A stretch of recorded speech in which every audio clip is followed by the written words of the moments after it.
Tolkien Otaku, welcome. It's very dark in here. It doesn't help that I'm wearing a dark shirt. I hear no music because I was listening to in-game music last night. There we go. There's in-game music. Let's go find a little hobbit to play. Little hobbit in I almost said Isengard, but no, she's in Stangard. She's in another guard. Your hobbit is in another castle. Oh, I'm looking forward to tomorrow. I should be getting my new microphone boom. Hopefully it'll work with my desk. The one that I have that I was so happy with. The unfortunate reality is I have a plastic table for a desk. Because it's really nice and big. The problem is it's a pain in the ass to actually use anything with like a vise or a clamp on it. So I'm actually thinking of getting a new table at some point. And there's also dirt on it, apparently. Excuse me for a moment. Yeah, that's not gonna work. Okay. Anyway, we are in Stangard, where little Azure Bell escaped the clutches of Isengard! Yay! And so now she has met Horn, who is, by the way, a character from the books. Very unknown character from the books. In fact, the only reason we know him as a name. Oh wait, we're supposed to go to the Kustendas to meet Horn. Is because canonically, and this is not a spoiler, read the damn book, he was said to have died at the Battle of Pelennor. So this is one of those cases where it's like really fascinating, where you get to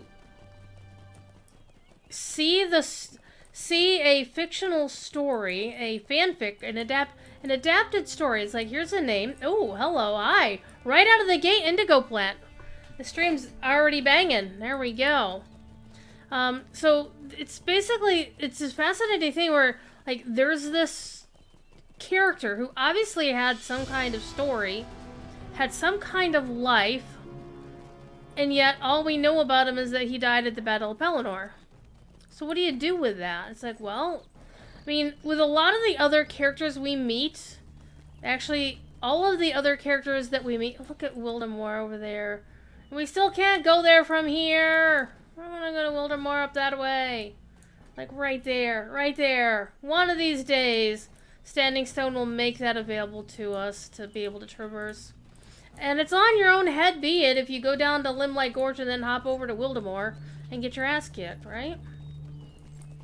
That's not my fault. I mean, honestly, the whole notion of like, oh my god, I mean, it's a video game trope. If you cross a bridge, things get more difficult on the other side. That's the way things work. It works even over here. Way the hell over there. With, you know, the road into Rohan proper. So to have there be a suddenly bigger level of bad guys across the way isn't unusual. It's, unfortunately, Standing Stone has to protect us from our own folly and misgivings. I'm like, let us freaking explore. If we get our asses kicked, then fine, whatever. You know. Apu, hello, welcome. I'm glad you have come. Hide behind a stone. Where's the stone to hide behind? I think, oh, it's this large stone. Gotta hide over here. Oh, I have to click on the stone. There's prowling orcs here. We're gonna kick their asses. Come here, boys.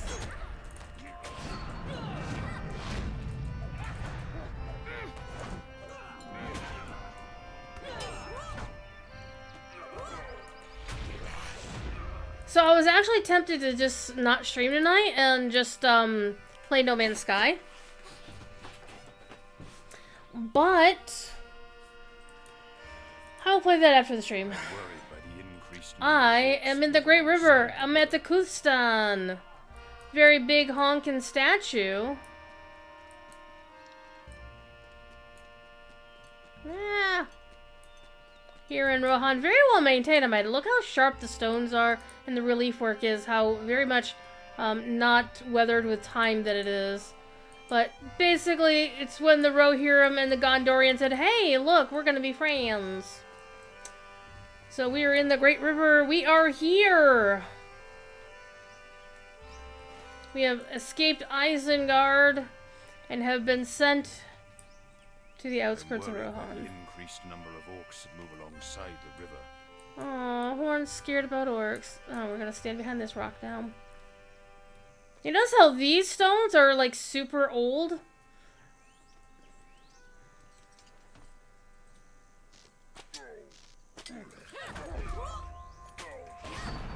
But yeah, the Kuthstan itself is very much not weathered.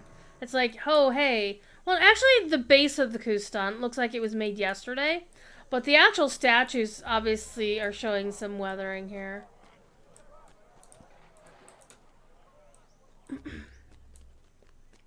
And we get an amazing view from here. You can almost kind of see Lorien from here. Well, you can actually definitely see Lorien that way, that far away.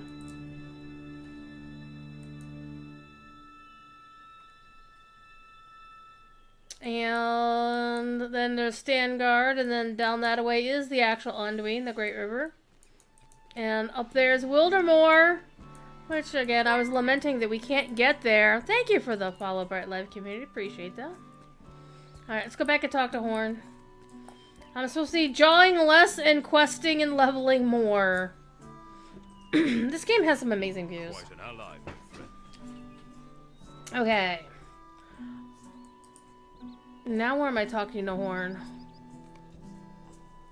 He's waiting for me back in the village, but he's right here! So one thing about phasing in this game that's kind of weird.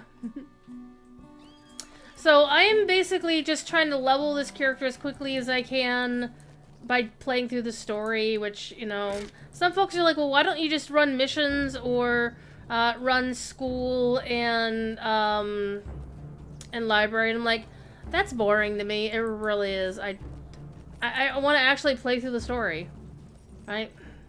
I want there to be a little bit of a challenge to the story. Not much of a challenge, but I definitely, you know, to me, once the quest is gray, then it's kind of like, okay, whatever.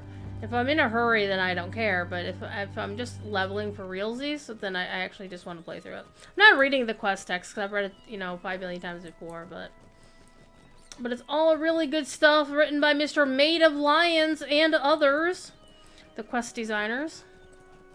Standing Stone, by the way, has a couple of... Actually, they have 5 positions open right now. If you go to daybreakgames.com/careers, click on See More Open Positions, and then filter by Massachusetts. They have a position open for a senior game engineer. So if you want to help try to fix the lag, there's the job for you. A lead content designer, which is basically leading the content designers. And then a senior designer who would report to the lead. And the senior designer would actually be making quests and raids and shit. They also have a product manager, which is a non-customer facing, not directly working on the game sort of thing. You're actually handling stuff behind the scenes. And then the new one they just added recently, I think the last week or so, is they have a temporary gig for a QA tester. And I do happen to know the QA tester gig is going to be working on both games, LOTRO and DDO. The upside, well, there's a couple of, the upside is that you get to work on the games. And if you do well, then you get hired on for real. In fact, that's exactly what happened to MVP, formerly known as McVegan Pants in the LOTRO and DDO gaming communities. He now works on QA. And I think the fact that his job went full-time, and I think Bill Champagne is doing something... I don't want to misspeak, because I don't know for sure, but I think The QA lead is primarily doing something else, so they need more hands on QA. The two downsides are, number one, you have to live somewhere where Daybreak has a studio. So that's going to mean Washington State in America. Well, all these are in America. Washington State, California, Austin, and Massachusetts. Now, with the Massachusetts one is you can also live in New Hampshire, Vermont, Rhode Island, and Connecticut because of that whole New England bullshit going on. But you pretty much have to live up that way or in one of the other Daybreak locations. Or basically the stupid ass thing where you have to be able to reasonably commute into the office. But it is a temp gig, and I will tell you up front, people who work in video games, unless you're super high up, do not make a lot of money. I would wager that for somebody who's just trying to break into the industry for the first time, or somebody fresh out of college, you're probably going to be making $16, $17 an hour if you're lucky as a QA tester living in Massachusetts or thereabouts. Just saying. Let's put it this way. Long time ago in a galaxy far, far away, I had a 12-year tenure with my previous company. And the person who wrote the patch notes for World of Warcraft for Blizzard, one of their community managers, made less money an hour than I did, just as an actual flat rate. And he freaking lived in California, where it's fucking expensive. On the other hand, I can tell you it's a very rewarding job if that's your passion. If you love the games and want to contribute to the games. I can also tell you that working at Standing Stone, from all accounts, is a damn fine place to work. None of the bullshit you see at other game studios, with, accusations, allegations, lawsuits, and all the other shit. Generally, you don't find that at Standing Stone. Also, Standing Stone is a very much LGBTQ-friendly studio. In fact, I know probably a half dozen people there that I know for sure are that.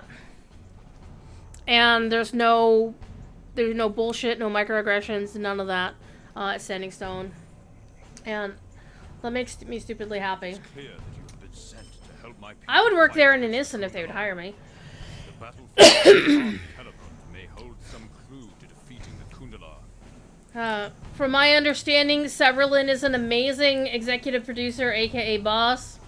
He looks after his people. And, yeah. They don't actually have much of a crunch culture. More of what I see is that the folks on the team who work more than 60 hours a week tend to do so out of freaking cheerful and bloody enthusiasm for what they're doing. And you have to tell them, would you stop working for 5 minutes and rest, for God's sakes? So that's the thing, if that's something you might be interested in doing. Okay, we're gonna go talk to Kerdic. Or Cerdic. I'm gonna run through all these bad mobs that might come after me. Oh no! What are we gonna do?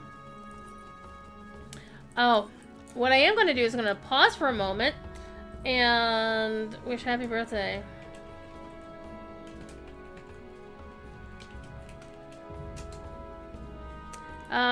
Today is the birthday of Burka, the leader of the Lonely Mountain Band on the Langeval server.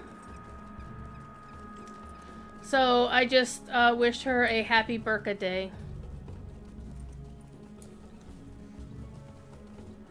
Oh no, it's a rockworm. Do do do do do do do do do do.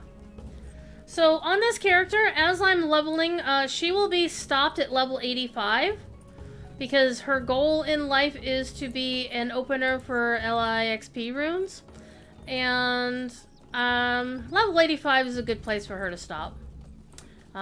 Just in the middle of Rohan, not really doing much of anything.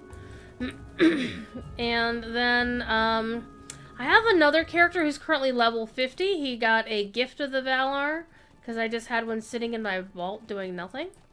Thanks to the anniversary event. Horn gave you a map. Let me see it. Okay, sift through the debris by the base of the crumbled pillar, arrowed rid a patch of ground, and whatever's. Okay, let's do it. So with this character, I'm basically just doing the epic quest, because there's... If I get myself bogged down in side questing, I mean, there's a lot of amazing side quests to do, but I'm not here to do the completionist route. I have a character for that. She's not it. This hobbit is not my main in any way, shape, or form. Oh, hey, look, it's Oathbreakers. Let's go find the disturbed ground. Oh, it's right there. Alright, we're gonna make friends with some Oathbreakers. Come here, you.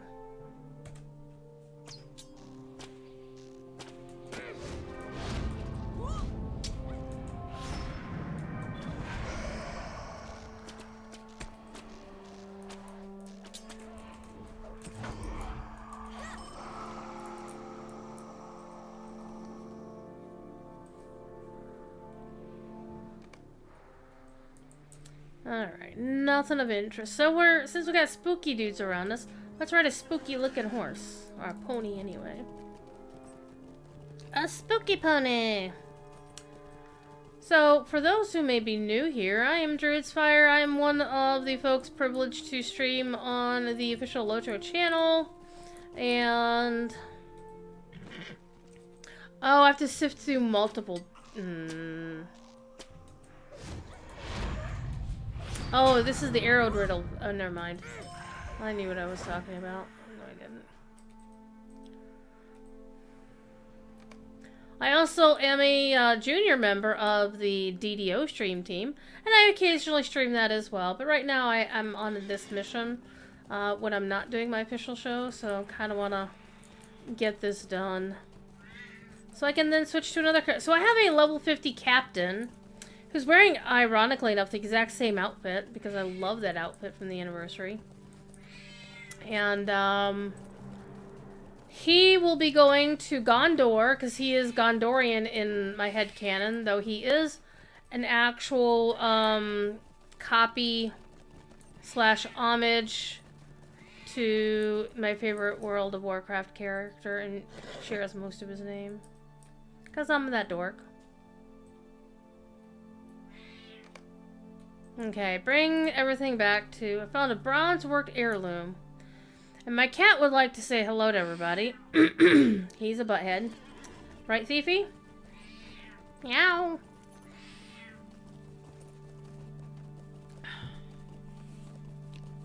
Thiefy is a silly kitty. And I've been having some troubles streaming after work. Because normally I'm like super tired. And on the date, basically I have it so my boss lets me go home on my lunch break now at work and then finish my shift at home because everybody else leaves the office by the time I get back from lunch. And so it's like I'm clanging around there for 3 hours and I'm kind of trying to save wear and tear on my car. Because in 2 weeks, oh my god, is it 2 weeks from now? Let me look. Oh shit, it is 2 weeks from now. So in 2 weeks, I'm going to Mythmoot down by Dulles Airport and hanging out with Professor Corey and plying my trade as the digital moot facilitator, which is really cool. You know what? I completely forgot to get the stable master like a dingleberry. And my car needs 2 tires. Well, it doesn't need them, but it kind of does because I've already replaced 2 of the tires because they're getting... Apparently, my car still has at least 2 of the tires that originally shipped from the factory. So, they're coming up on the end of their lifetime, even though it's been 6 years since the car was made. It was 2016. But because of Hello Pandemic, I didn't really drive anywhere for 2 years. Except I went to my dad's funeral in Southern Tier, New York, which was an 8-hour drive, by the way. 8 or 9 hour drive. That was last year. And I really haven't gone anywhere. Except I drove to the airport to go to PAX East last month. No, actually, that was in April. April was not last month. April was 2 months ago. But for the most part, I just go to the store every week, once a week. And for the longest time at my job, I was pure work from home. So, and that was really nice. I mean, I like my coworkers well enough. I just don't like being in the office because there's like a really bright light above my desk. And there's a really loud fan because our server room is like right next to our NOC. And so that fan is like really loud and there's a tone in that just aggravates my tinnitus. Okay, I need to talk to Ed Britt at Eccles Camp in the Rush Gore, which is this away. Thiefy, what are you doing? Are you howling? Are you howling? Here. You come up here. We'll cuddle while I ride. Come here. Come here. This is Thief. He's a butthead. He's a purry butthead. Come on. Come on. Oh, yes. You're purring. You're purring. Yes, you are.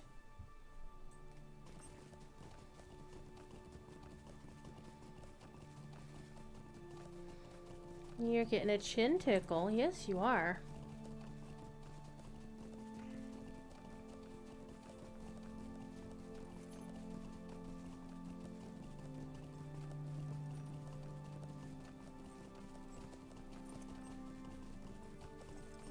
Hi.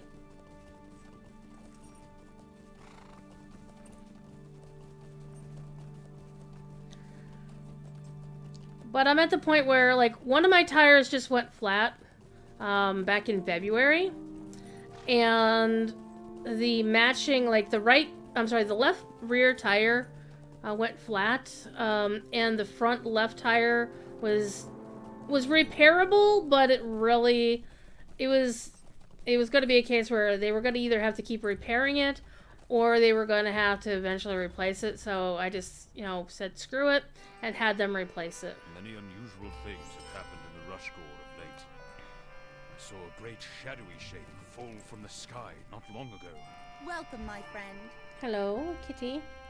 So the other two tires on the car seem to be okay, but their tread is starting to wear out, so I'm looking at the possibility of having to replace those two before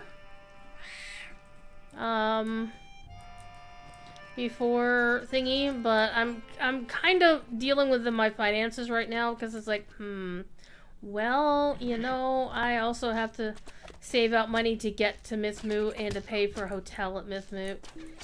Well, we're getting a really good deal on our hotel. We're actually getting a really nice deal on our hotel.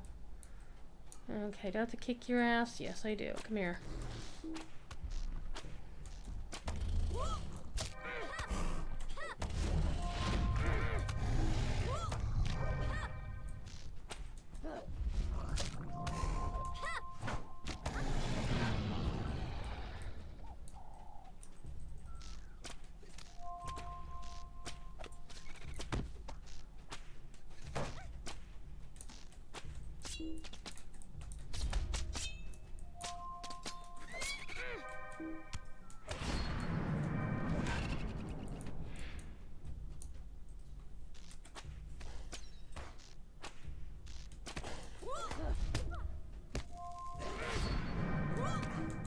Remember your rotation sometime this year, Druid, for pity's sake.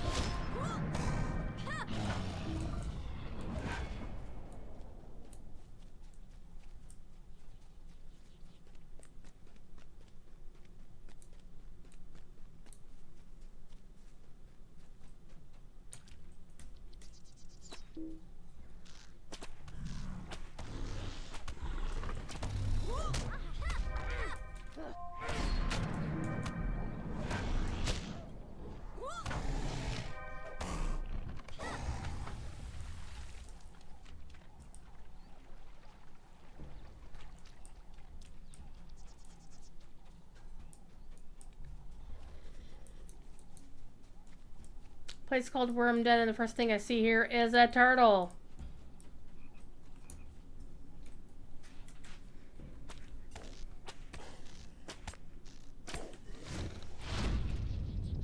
Okay, now I need just a Gredbig. Grodbog.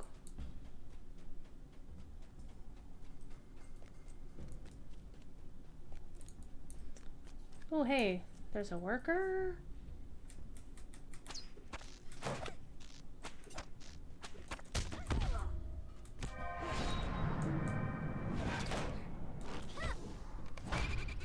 And a backpack.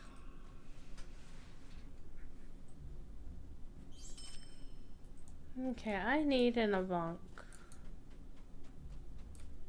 You are not an Avant.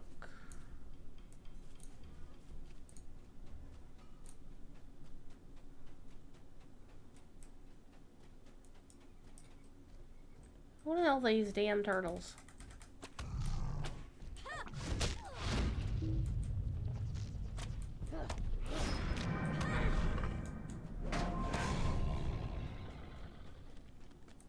Here, little Avant. Any Avant around?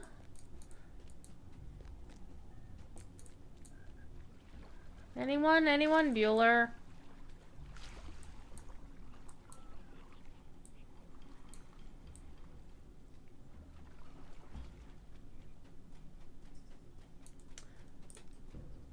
I hate when my freaking thing does that. If you're wondering what that is actually my... Ooh, it's a Kundalar. Well, he's not gonna help. Is my razor occasionally locks up. On whatever key I'm pressing at the time. And generally it will cause either my character to start running in a given direction or start spinning around in place. And the only way to really fix it is to just Alt-Tab to a different window.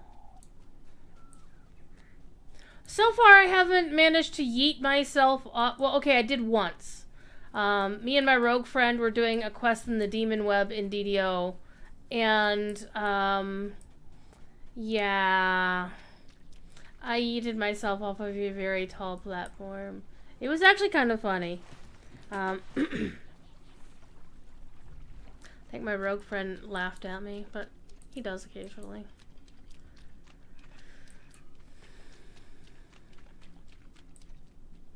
Alright, I just want... There we go. There's an Avant. Come here, you. Come here. Come to Hobbit. I'm gonna hammer you in the face. Bam! Oops. I didn't mean to go up to the Grodbig, but hey, since it's here... Okay, let's turn our quest back in. You know, what we also have here is our Hobbit present. Battle Pot. Hey, the weekly freebie is Bat Pot, by the way. It's one of those with the code BATPOT. Na na na na na na na na na na na na na na na Bat Pot.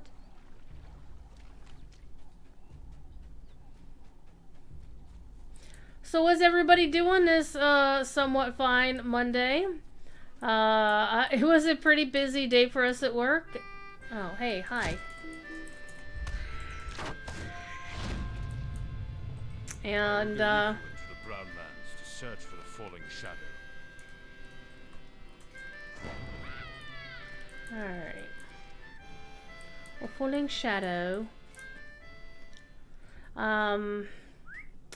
I had these amazing pork grillers. They were basically pork kind of shaped like hot dog patties, Jesus. Kind of shaped like hamburger patties, but they was basically ground up pork and bacon and cheddar cheese, and they were really, really tasty. Dude, well, it was a nice Monday. Well, I'm glad to hear it. One of the things I've been actually getting annoyed with, well, at work it's going to get a little bit more interesting, because as of Friday, I will be the senior non-lead person on my team. And the reason for that is because the last senior non-lead person on the team. Oh crap, it's one of those guys. The blue wizard wannabes. I'm a blue wizard, but I'm not really a blue wizard. Because, you know, Lotro can't use the blue wizard, so... They do have really snazzy outfits, not gonna lie. Ooh, I've acquired a medallion of... Oh! You know what? We're gonna take this quest because it's free XP. We'll take that quest. Hell yeah. Which probably means they'll just send us off to go get some more.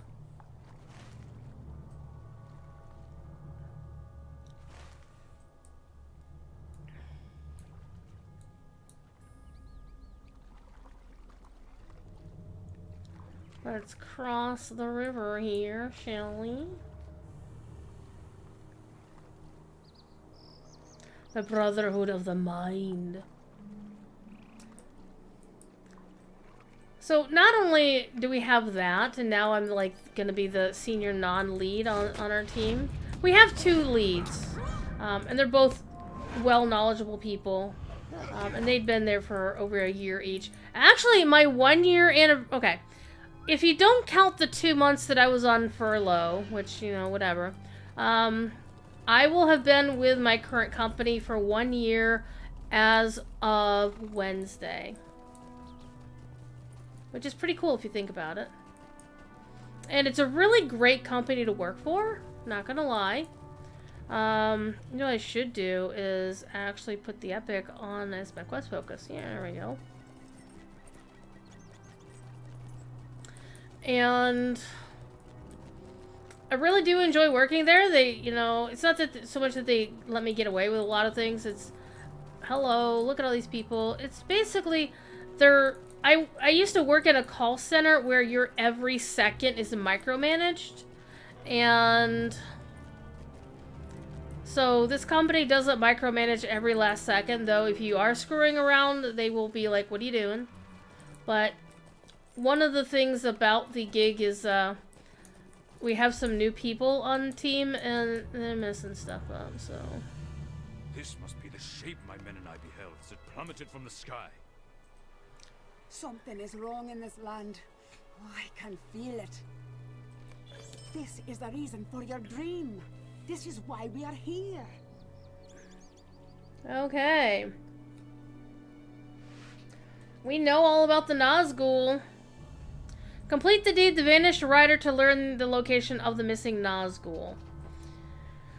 Okay.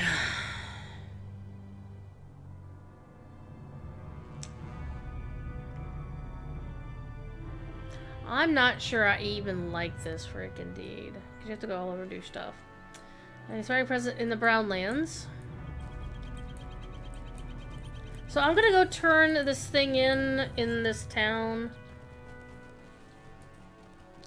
So we're gonna start with doing this deed first. Or I'm sorry, finish this other quest that we have. And then we'll start following the trail for the deed. I think at least it does use the quest tracker to help you out, I think. I could be wrong. Yeah, this should be the one that Legolas shot at. And if you think about it, then that's a hell of a long ways away for it to have fallen, right?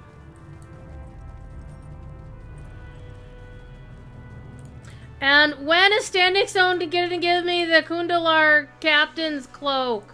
I mean, my god, I need that golden burb. Or actually, if it's in silver, it'd be even better. On a blue cloak? Hell yes! There's no stable master. No, there is the stable master here. He's up there. Where did I pass him? The stable master is not present. Or I'm just completely a dingleberry and didn't even see him on the way in. Greetings, friend of the Rohirrim. Well, are we really friends, though?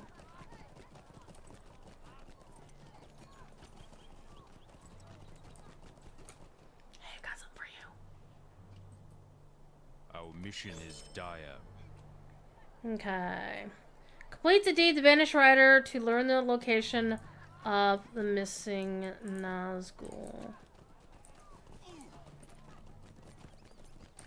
So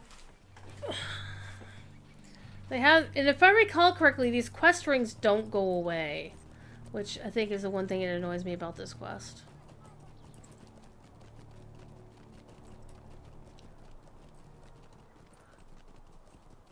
Doesn't it kind of remind you of like World War II, World War I, the Great War? And you got this no man's land here, but it's not really trench warfare going on here. Okay, something's behind me now.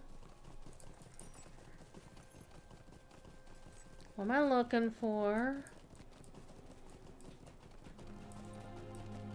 Hi. I have spied upon a camp of the Kundala here in the Brownlands. Defeat Easterlings and defeat the Message Shouter. That's an awesome name. Message Shouter. Hi, come here. Can I interest you? I'm here to talk about your car's extended warranty.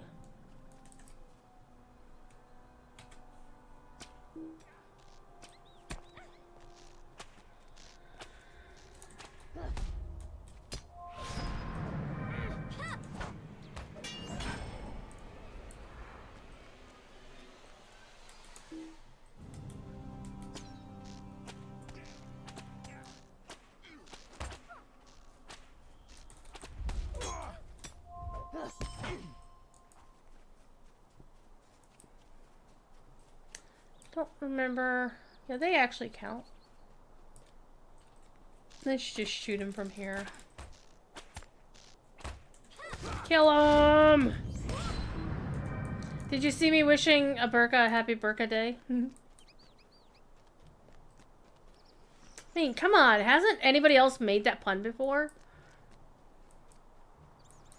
It's kind of like I remember when they first announced the Masterminds of Sharn expansion for DDO, and I was like the first person to coin the phrase Sharnanigans. I'm like, how the hell? How the hell am I the first person to think of that? Cord thought it was funny. And again, he's got a weird sense of humor. We're killing the Kundalar. We're killing the Kundalar. Wouldn't it be cool if you could meet Eorzan the Wily? Because he's Kundalar, isn't he?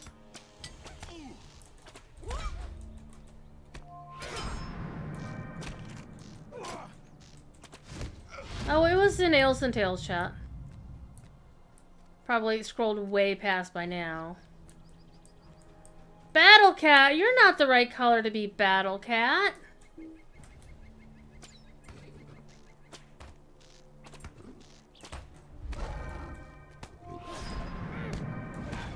Bet you're not voiced by Alan Oppenheimer either.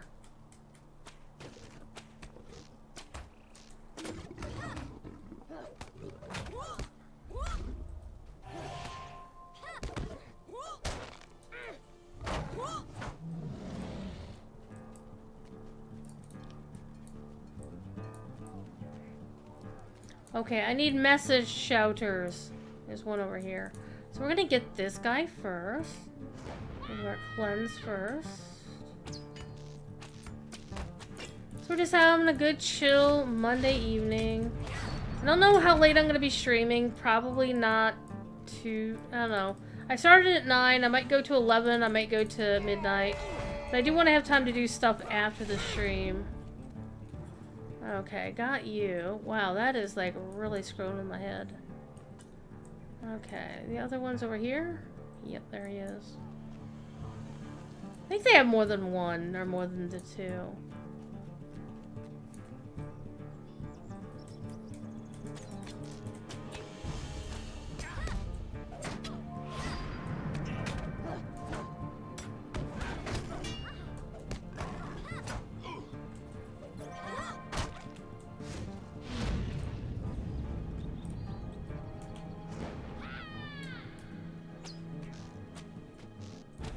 You fight for the Coraton! I wonder what that actually means. Yeah. Okay. Talk to Gamal and bring the collar you found to Twiga. Okay, we can do that. We can do both of those. The Brown Lands, aka the most recent place that anybody ever knew the Entwives existed. Whether they have gone, we don't know. Are they dead? No, they're not dead. We lost them.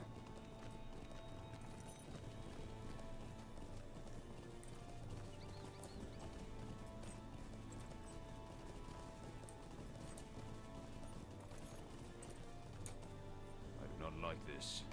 Kundalar are too near to Stangard.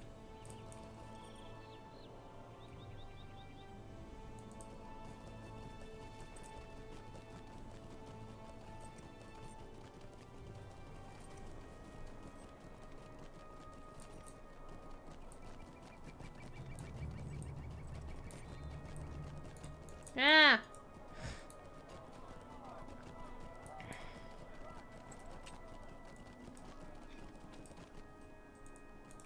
Twiga, there you are. What business have you with the Rohirrim?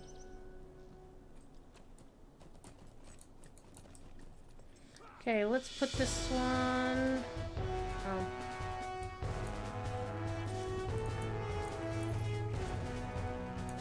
And see, now it's still pointing me to the south even though I did that quest. I need to go up to Thrushgore to have it update.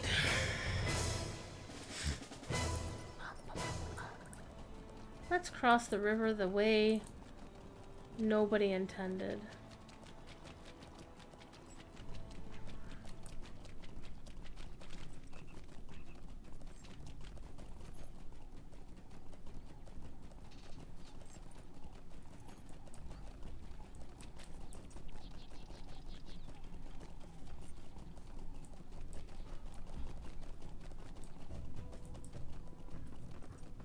Look at the swans. By the way, those swans, if you're ever looking to get the swan deed in the anniversary to pat the swans, there's a good place to get the swans. Did I download Diablo Immortal? I pre-ordered it. Doesn't mean it's free. I think it did auto-download on my phone. I haven't opened it, though.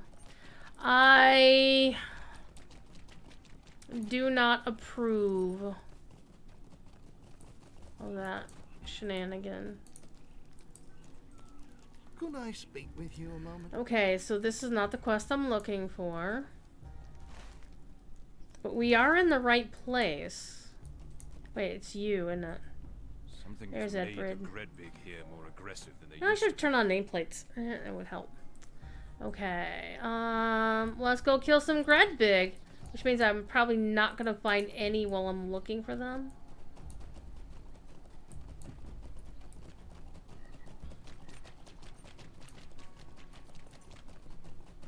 When I didn't need them, I couldn't find a damn one of them. I could find them all over the place, but now that I need them, I'm not gonna find them anywhere.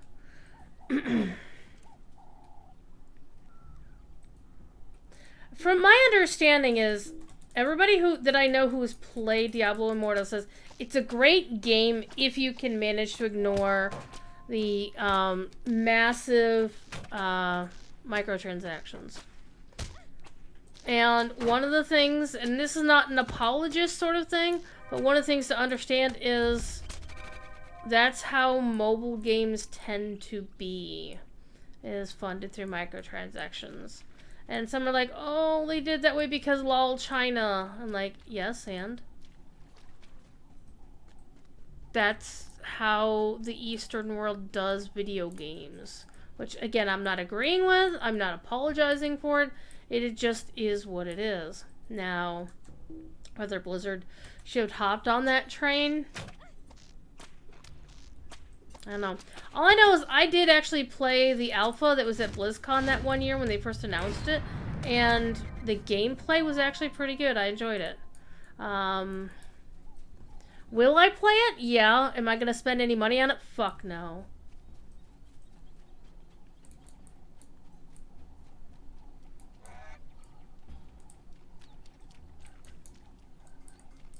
Can I kill the swans? I can kill the swans. Swans are dicks. I should kill them, but I'm not going to.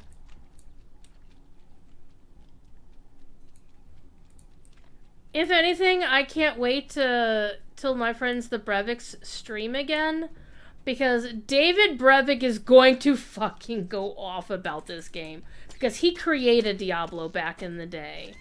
Like, he and his friends created Diablo. I think it was Condor Entertainment. And whatever they called themselves before they became Blizzard North. So he's going to have opinions in capital letters, and they're going to be choice. And normally the anti-Blizz negativity in his and his wife's Twitch channel kind of turns me off. I really don't like it, but in this one I would kind of agree with him. I love David. Actually, the fun fact is, I've been to their house. I was at a wedding in 2016 in the Bay Area, and the Breviks invited me over. I was like, hey, you want to come over? I'm like, sure, I'll come over. So we had brunch at their favorite brunch place near their house. Got to meet their kids. There's actually pictures of this. There is photographic evidence. I was hanging out with the Breviks. They're good people. Just, I freaking hate the negativity of their channel, because they don't do anything to stop it.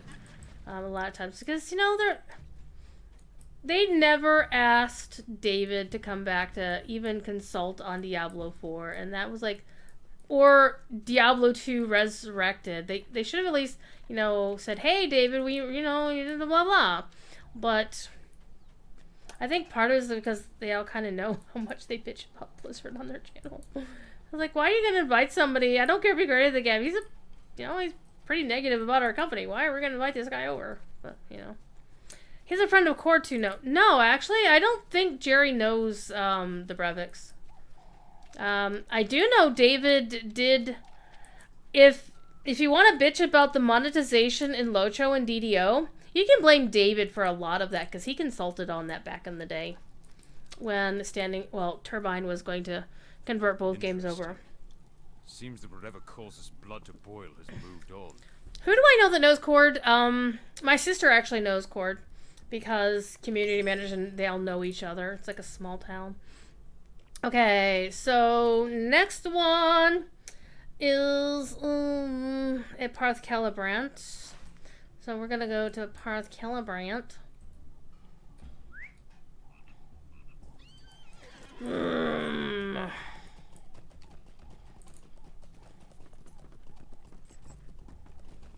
But yeah, all the community managers pretty much know each other.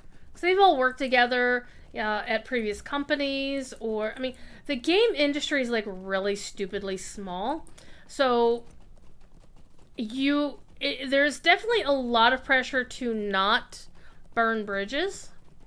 Like, if you thoroughly hated working at a specific company, but it might have been just because of one person there, you're not going to burn, all the other friendships you made at that studio.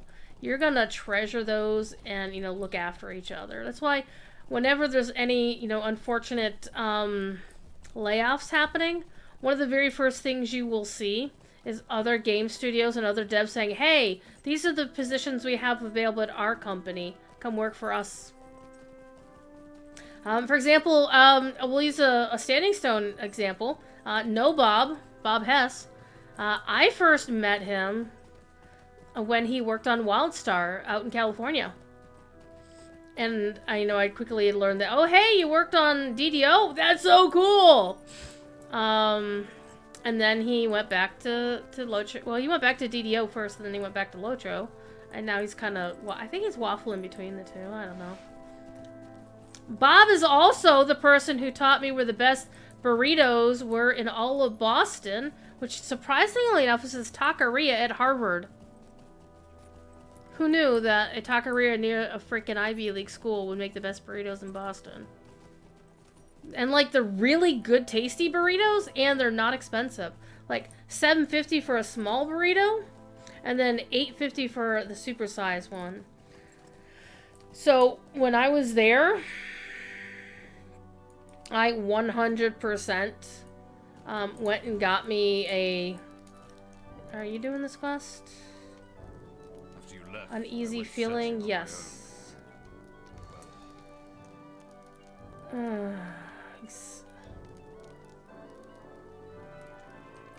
Are we doing that thing again where we're examining shit in weird places? Oh, those were all done by Celebrant. Okay. Because he took me and Martini and a couple other people down there a few years ago, like in the before times. I think it was the year... I don't think it was the year of COVID. It wasn't the year that PAX East was the last big con for a while. It was... I think the year before that. Because I don't think Martini came down for 2020. I know she did in 2019. At Harvard. Yep.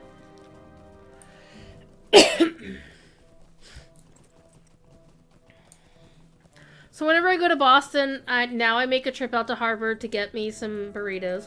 And when I was there, I ate one. I, like, completely devoured it. Savored and devoured it at the same time. And I've kept telling the staff there had been 2 years since I'd been there because of the pandemic, and I was so looking forward to it.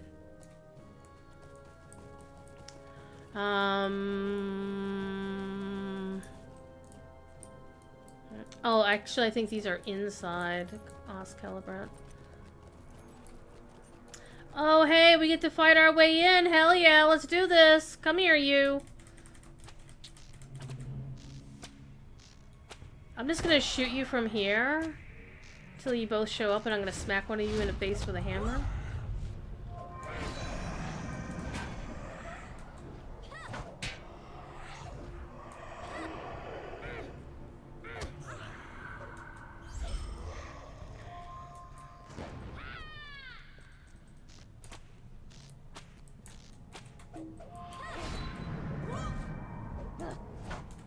As I always go to get burrito, I always have to get something seafood related, like a lobster something. This time it was lobster poutine, and I was a little bit disappointed. The lobster was fine, most of the poutine was fine, except there were no fucking cheese curds on it. They used just straight up mozzarella, and I'm like, the reason you get poutine is for the fucking curds. That's the way that shit works. That's the rule. Poutine has curds on it. I don't care if your curds are made of mozzarella.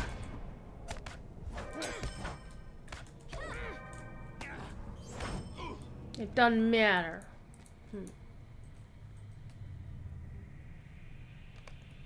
Too many places sub. Yeah, exactly. Curds are not the same.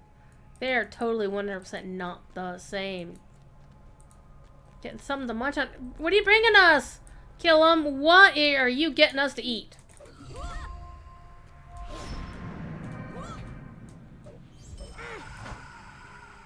Ooh, it's a backpack.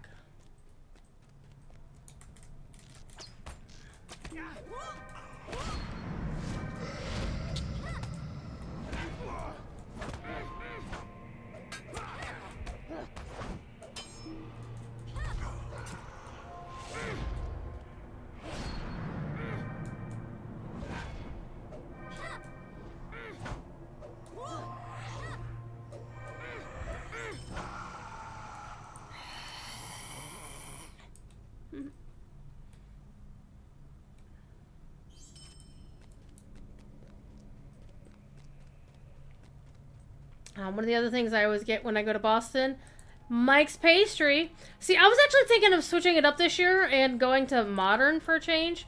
Modern is the other big name pastry. It's like, you go to Mike's if you're being a tourist, but you go to Modern if you're more of a local and want, decent pastry. Oh, hi. Hello. How are you?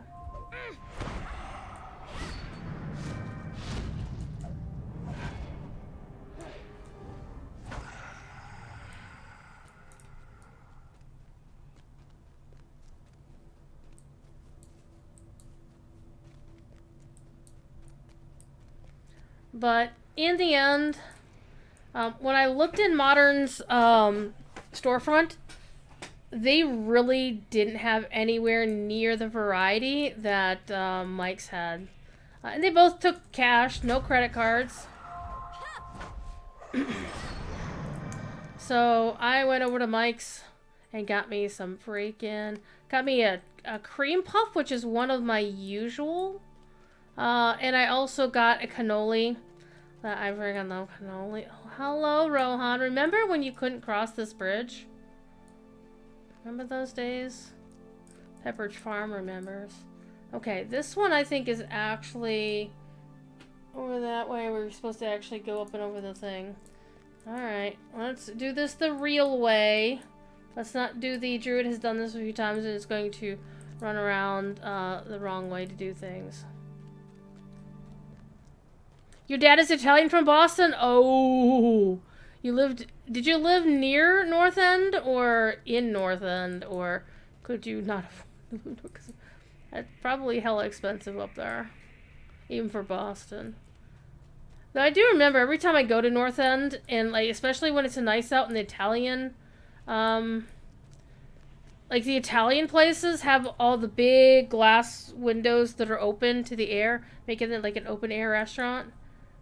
Hi, why is this not clickable? Why is this... Okay, this is clearly supposed to be clickable. These sparklies. Okay, where's the thing? I'm just gonna hop down here. Boop. Ow. Okay, where are we? Where's the thing?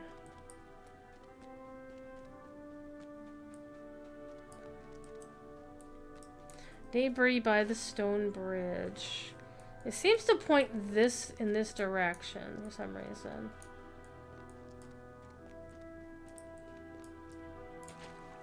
I don't see anything looking like debris.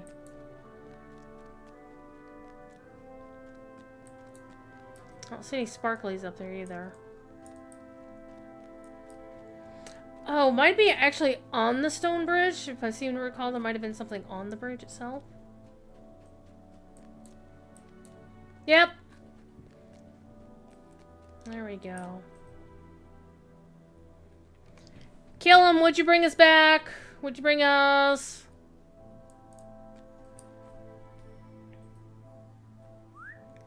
He lived in the north end and moved to Somerville, but previous times I've gone down Hanover Street, which is where both Mike's and Modern is, and for those who haven't lived there, obviously.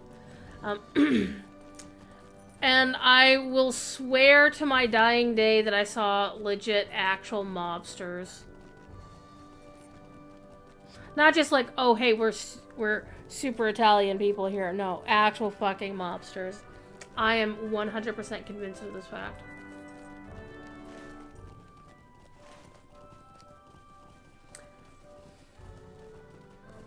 Ritz crackers and a good blue cheese dressing to dip them and had barbecue chicken and broccoli for dinner.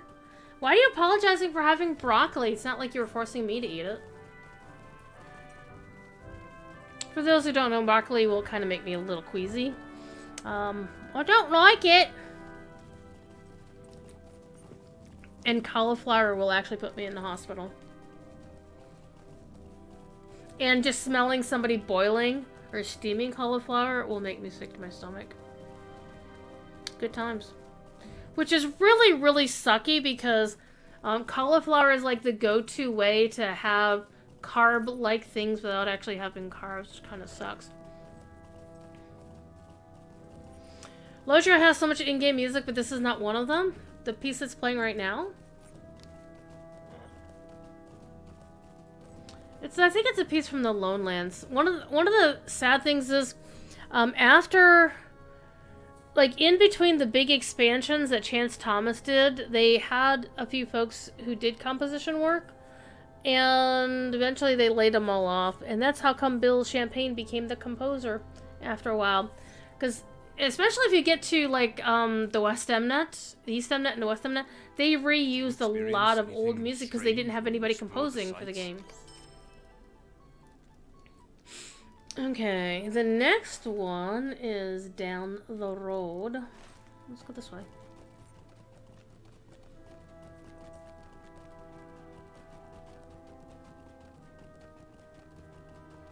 A shape on the shore. So I think Matt Harwood was the last composer standing before everybody got laid off who's in the sound department at one point.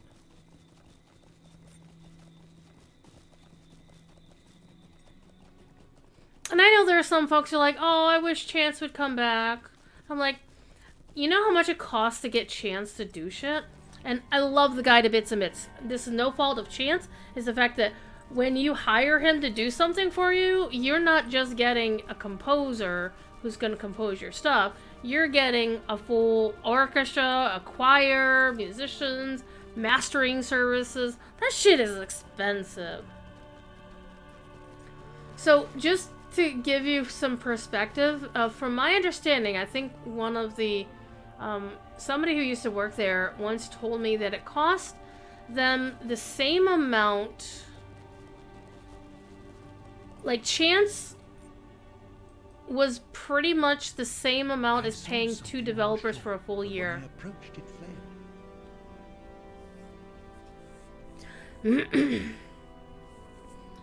So if you imagine that your average game developer is making somewhere less than 20 bucks an hour.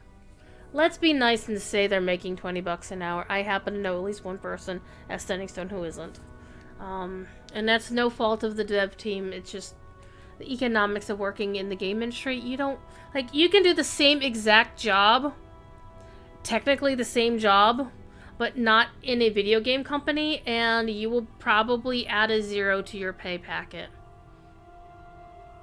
Like, there are folks making 6 figures doing the same exact shit that somebody at a game development studio was doing. It's just not on a game. Same exact process, the same amount of work. And it's really unfortunate because, unfortunately, a lot of the companies out there are really predatory. I mean, that's fucking why Blizzard employees are unionizing, because they've been exploited. It's literally a white-collar sweatshop organization. And it's not just a Blizzard thing either. Most game dev companies pay their employees in occasional free food, occasional swag, and the privilege of working in the industry. Working in the industry doesn't pay your bills, it doesn't, handle your health care, and the amount of time that you work on a game is if you're in a crunch studio game studio, which thankfully Standing Stone has not been on that particular track. The only way that I know a lot of folks in like the lower echelons, like in QA and customer service, would be able to make rent any given month is by working a massive amount of overtime. Like, they couldn't pay their bills unless they put in an extra 20 hours a week. So, yeah. So if you figure, let's say your average game dev makes, let's say, somewhere between $60,000 and $70,000 a year. And that's being really generous. I make 7. Goofy old lady! With the resub. Hi, Goofy old lady. So, for example, I make... Let me do some quick math right now. Because it doesn't matter. I make $17.50 an hour doing what I do. For my one job, and I make 18 something an hour for my other job, my half job. And I'm not going to say which the other half job is because y'all know who it is. So let's just go with my primary paycheck here. $17.50. Multiply that by 40 hours a week. Multiply that by 52 weeks a year. So before taxes, that's $36,400 for what I make at $17.50 an hour before taxes, right? So $36.40, right? So if you imagine making roughly that amount of money as a game developer. Excuse me while I go kill this deer. Thank you. Imagine twice that. Wow, I was actually being super generous by saying game devs make $60,000 a year. They don't. But imagine twice what I make. So let's say, let's round it up to 40,000 just to be nice. So 80,000 for a single soundtrack, including all the mastering, all the musicianship, the whole 9 yards. And because it's Chance, Standing Stone didn't even have the fucking rights to his music. Actually, for a few years there, Chance didn't have the rights to his music either, because he had sold his company to somebody, to some other company, and somebody higher up that food chain got his ass investigated by the SEC and got all of his holdings yanked. So that's how Chance lost his company for a while. Kevin found Goofy Old Lady. I see. Because Kevin has given 49 gift subs in the channel. True story. 49 is my favorite number. Okay, so we need to talk to Fimloth.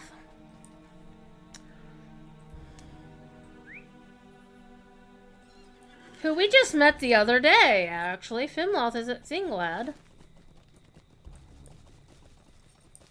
Why 49? I think it's because when I was a kid, I used to play card games with my brother and my psychotic stepdad. And I don't even know the actual official name of the game. But there was a game that we played that I only knew it by the title. 3 and 9s are wild for you, get a free card. I don't even remember the rules beyond that. And I don't know why 3s were never incorporated into my favorites, just 4s and 9s.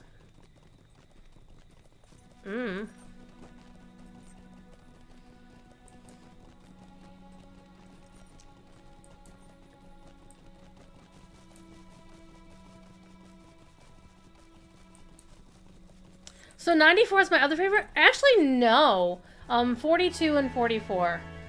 And I will note to anybody watching this later, I do not use those numbers anywhere in any of my passwords. Just so you know, because everybody knows those are my favorite numbers. I'll use them for things that you can see publicly, like my Discord ID. Hello. But not for anything else. Because I'm not an idiot. Not much of one anyway. Are you sure? A Nazgul? Yep, I'm pretty damn sure.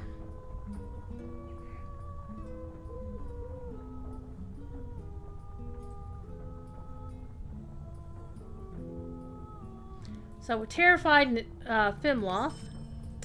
Alright, now we need to do Earls and Wailing Hills. So we've got the one down here and the one over there. So Earlsmead. Okay, that was the one right outside of Stangard, and the other one is, we're gonna bang our right, go this way. The Block Breath. What is my favorite color?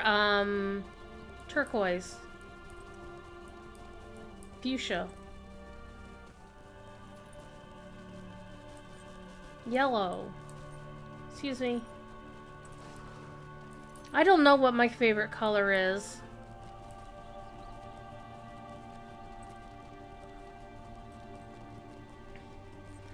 I mean, we all know what my favorite color is. Okay, is Magla the dude I need to talk to? Magla is the dude I need to talk to. I have always Visit the goats! What am I, Scottish? Seriously, am I Scottish? Am I like one of the doctors? Which, one of the funniest things to me, by the way, is that when... Hello, little goats.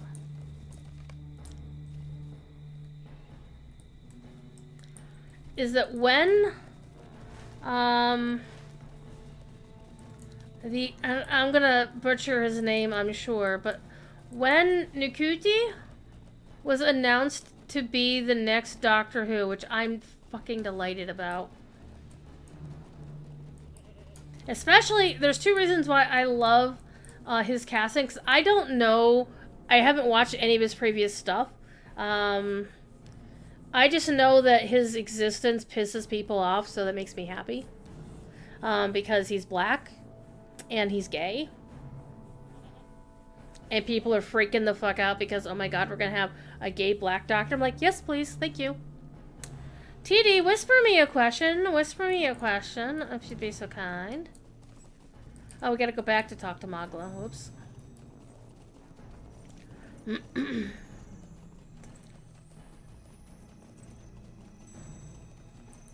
It is so awesome. So when that was announced, Sylvester McCoy... I suppose I may have imagined it.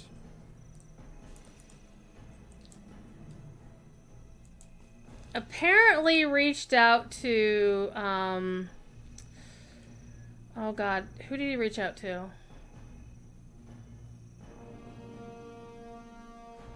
Was it Eccleston?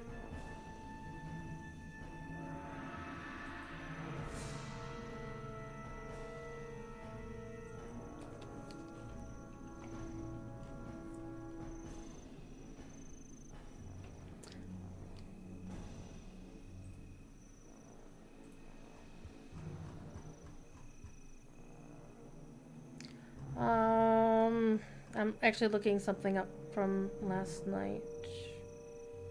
I can't see.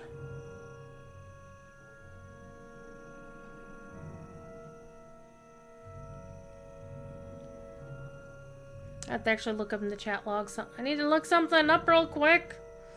Give me un momento, por favor.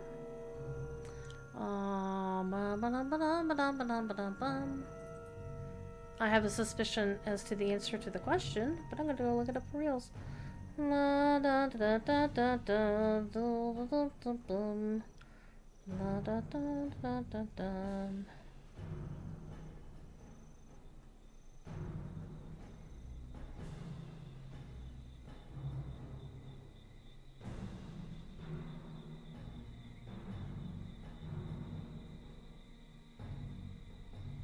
Okay, that was from this morning.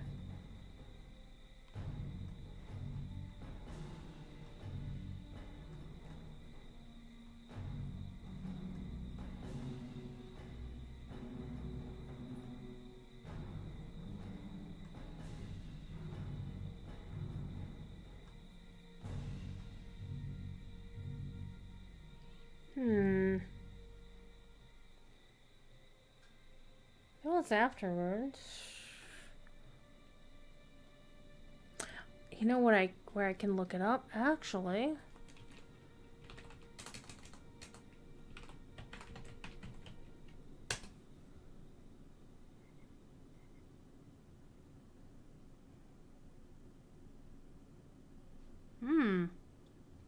I see how that happened.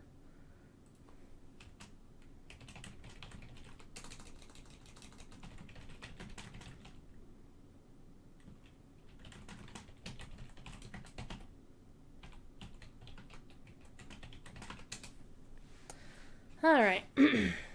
Yep, it is apparently your duty to clean up syrup. It's your duty and your privilege. By cleaning up, you know, we mean you lick it up. Come on, we know what Canadians do with maple syrup.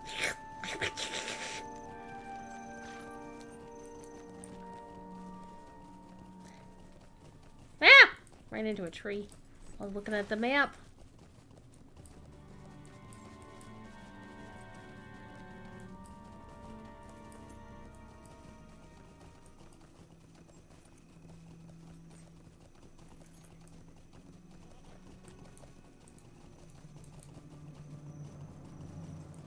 Kevin, gifting TD. I saw that coming a mile away.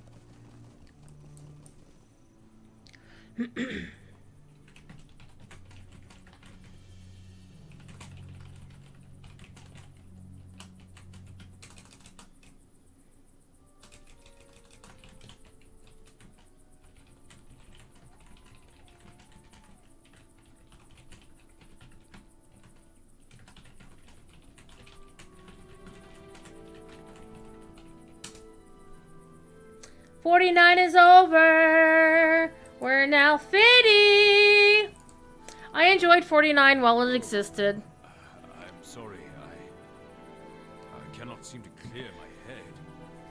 Search for the hissing figure northwest of you. Northwest of you is this way.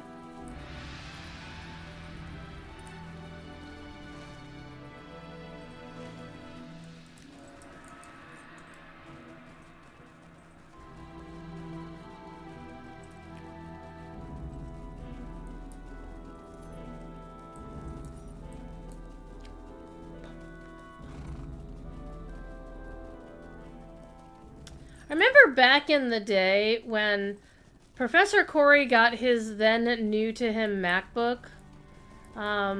Like he replaced his old MacBook with a new one, and he could finally start playing the game on like a proper output. And he was like, "Oh my god, the game looks so nice!" And he chose the freaking Great River as the place where he was going to do this. And I'm like, why did you pick here? Why didn't you just go to the Shire, someplace cool? Wait a minute.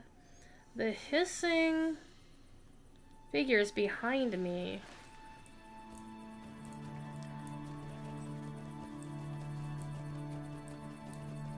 Oh, I think the hissing figure's down here in this little cleft. Yeah. Or over... Or wait, is it over? Hang on. There's a goat.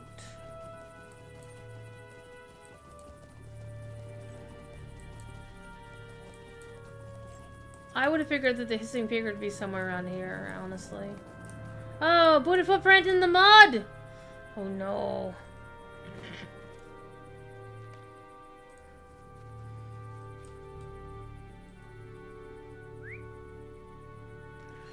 So what's my take on the new 3-hour band crashing bug? I don't know. What I did do, however, is I packaged up the information I did have and drop it into Slack.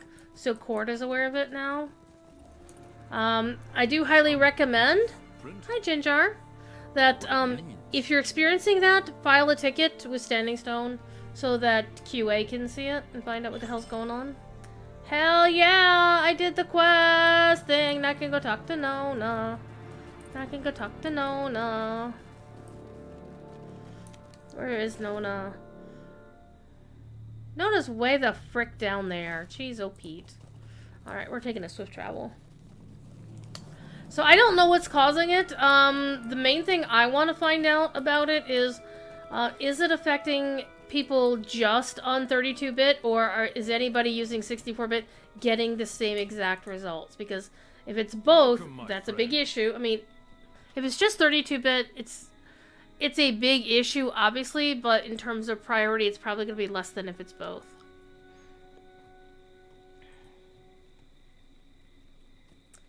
No, TD, they haven't stopped supporting the 32-bit client. They're not going to stop supporting until, what is it, January or something? But,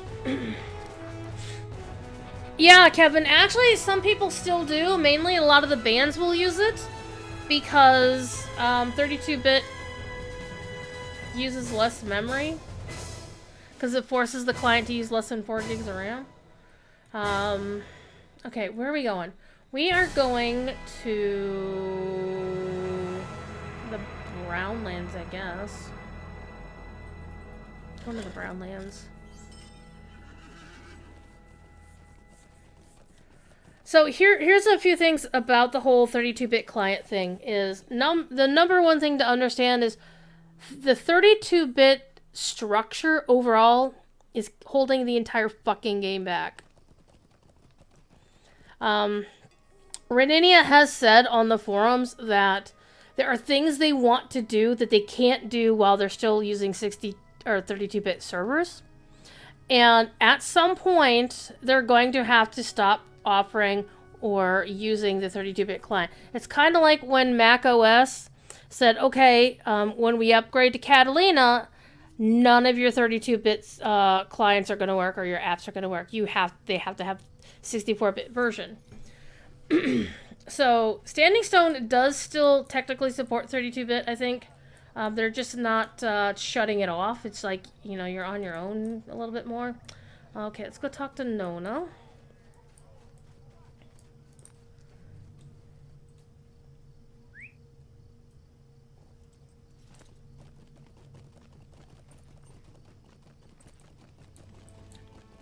So some things that I know that they are aware of. Number one, there aren't that many people using 32-bit versus 64-bit. I think they said like 1%, and most of those 1%ers apparently are in the music community. They are aware of the simple fact that there's a lot of folks in the music community who are older and not swimming in cash. And they understand the sensitivity and the realities of the situation. Like, people can't just go out and buy a new freaking computer at the drop of a hat. Right? Hello, thank you, crypto miners, for fucking up computer purchases for everybody. Crapto miners is what I like to call them. So, they are aware of the situation, but ultimately, they're going to make a decision. And technology is going to have to move forward. At some point, it's going to be like what happened with the Mac OS folks back in the day. Is like, if you're on Catalina or better, you can't use the Locho client because Wine did not, and still probably doesn't have a 64-bit client yet.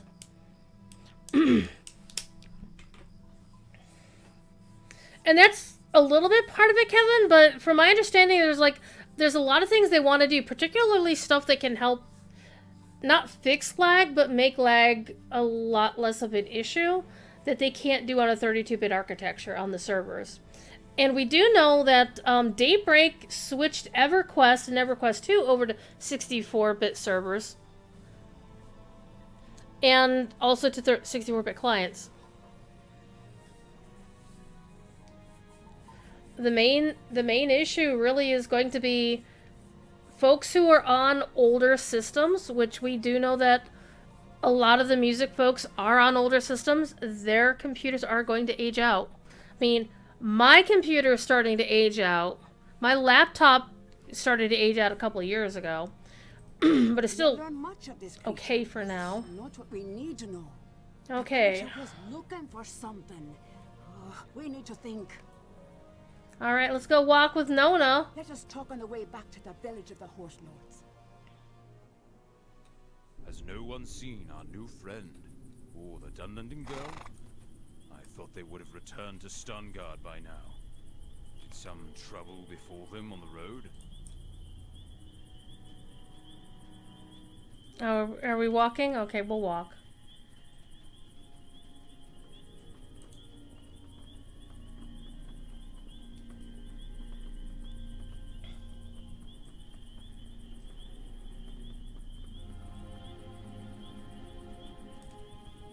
Helm the Hated. That's one thing I really like. Is that they make the Dunlendings three-dimensional in this game.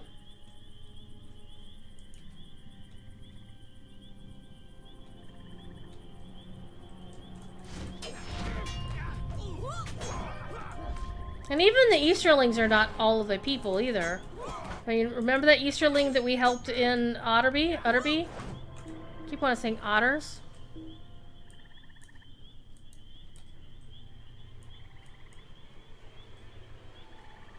I should probably start running again.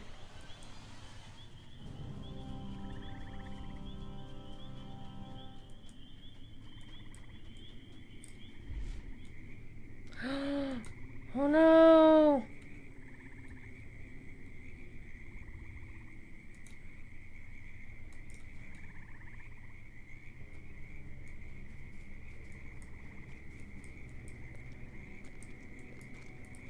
Sure, make yourself a target for anybody who can see you.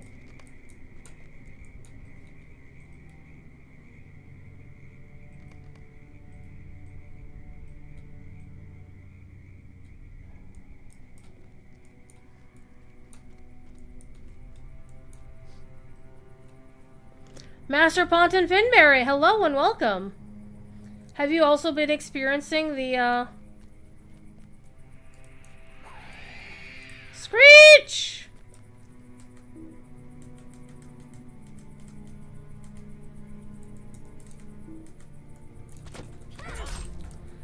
The 3-hour bug? Nice.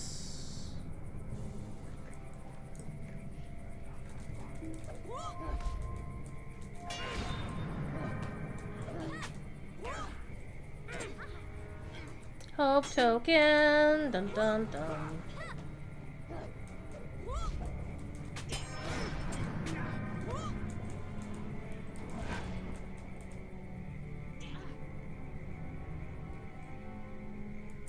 Oh, we have to go stop that guy.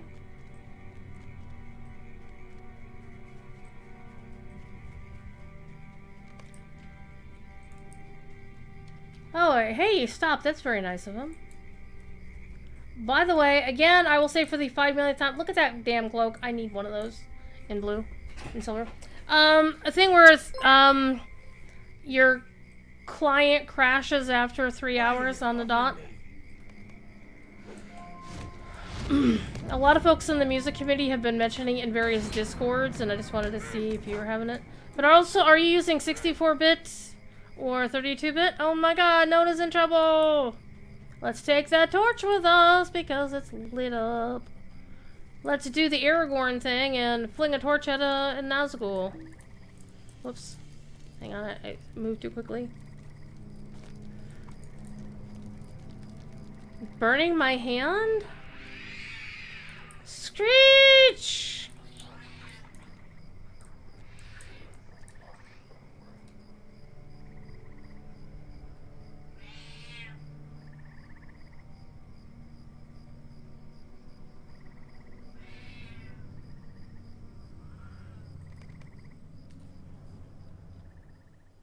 Thank you for the follow, Smolderbeard. It's a very fiery beard. Hi. Come here. Come here. You are having a howl. Come on. Ugh. We have a cat. He's a butthead. Meow.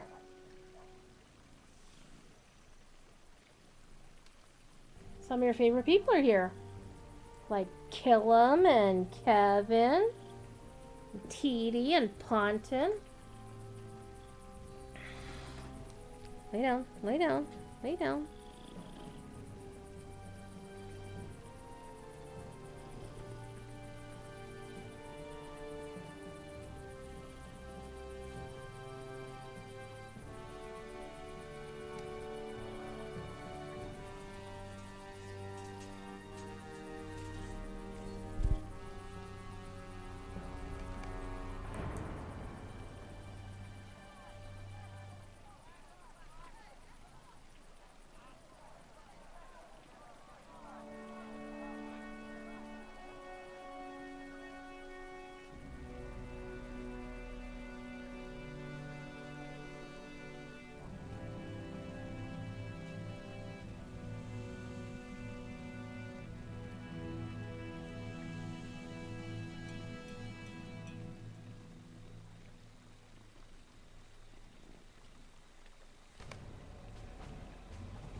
Okay, we're going to Lorien!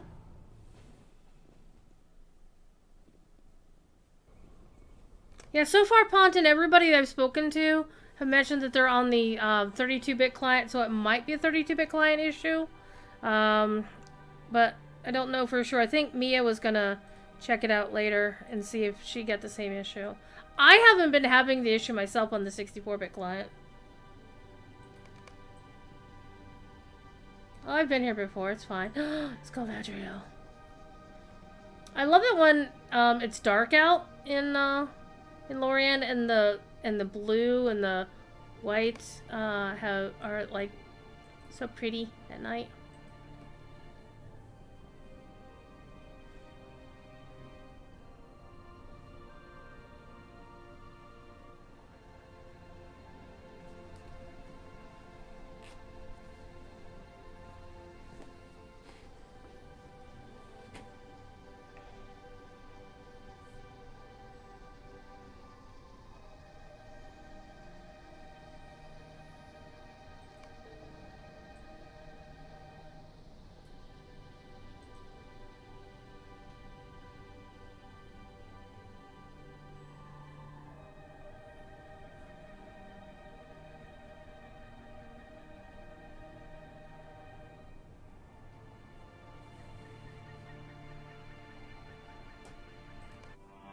Along the banks of the great river, you evaded a great evil, but not without cost.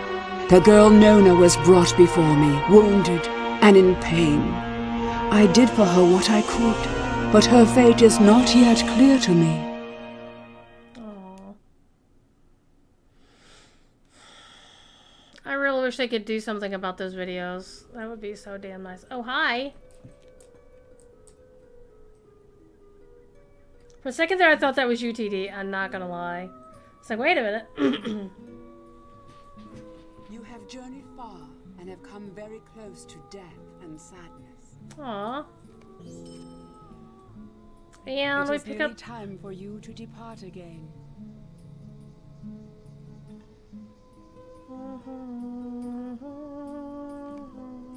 Last time we were here, we got to see Gandalf. So this is like my favorite time in Lorien. I'm gonna like zoom in. Let's do this, and I'm gonna take a few screenshots because I'm gonna turn that off and move this over here. This is like my favorite time because, yes, because it's blue. Okay, let's be honest here. Let's be honest with ourselves. The reason I like it is because it's freaking blue.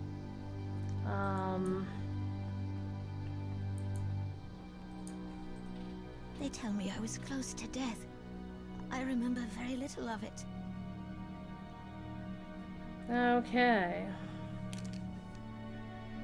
And you met Horn.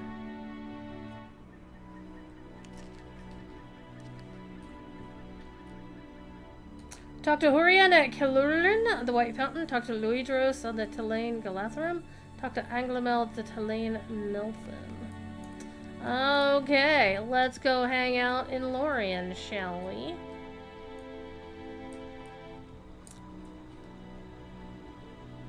And the leaves are greenish yellow at night. Yes, indeed. It's pleasing to my eye. What time of day? I think it's like 4 dawn. No, it's evening. So it just became evening. Okay. Have you ridden up this on a war steed? I have. Not recommended for the faint of heart.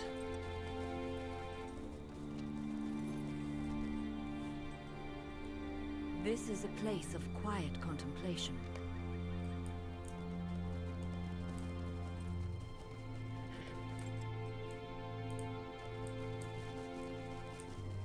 Okay, we need to get up there.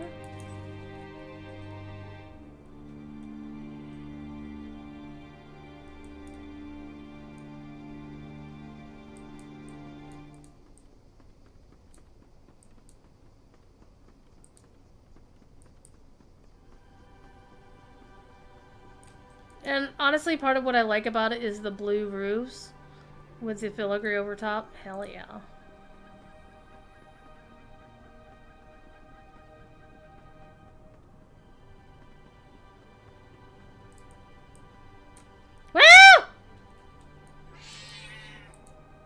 See, you made the same sound I did. Okay, so elves clearly do not know about, you know, safety railings either. Elves and dwarves are very much alike in that regard. We see so few visitors to Karos Galathon.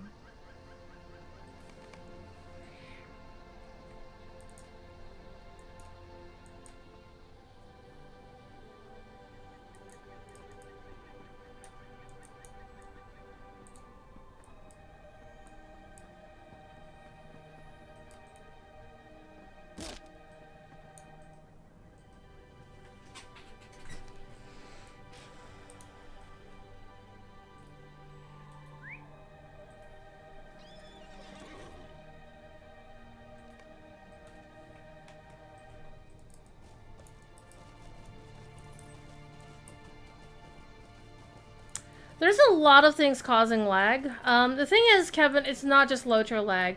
DDO has a lot of the same issues going on. Their lag can... Actually, I've heard more generalized complaints about lag in DDO over the years than I have about Lotro. But a lot of it is basically the raiding community having to do with like a lot of spell effects and stuff like that.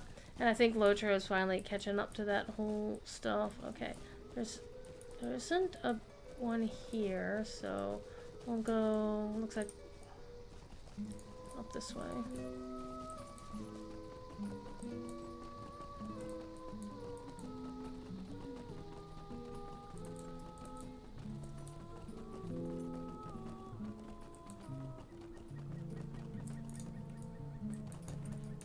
This is the one that always kind of gets me, is like, ugh. Gonna squeeze past.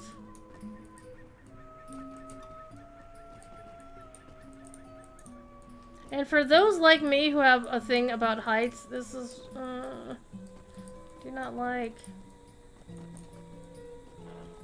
Okay, where's the person I need to talk to?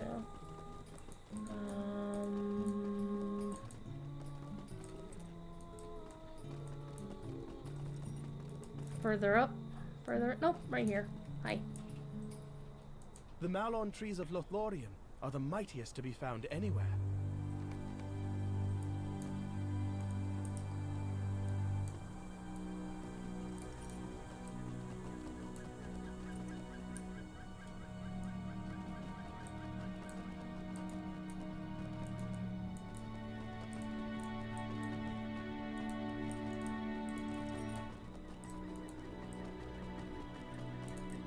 Trying to get myself dizzy by running around, so try to avoid being dizzy. Alright, let's go talk to Galadriel in her garden.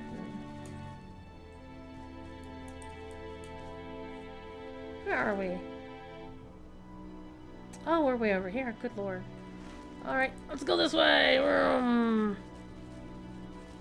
I would say probably in about the last year. Thereabouts is when the thing... The unfortunate reality is Lotro and DDO are on ancient, spaghetti-coated, customized, proprietary engines.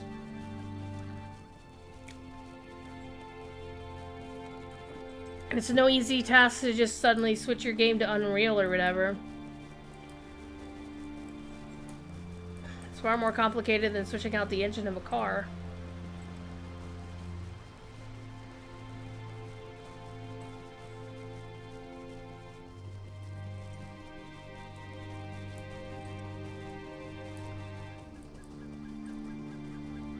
Do you think the game engine is causing the... I am sure the game engine is contributing to the lag.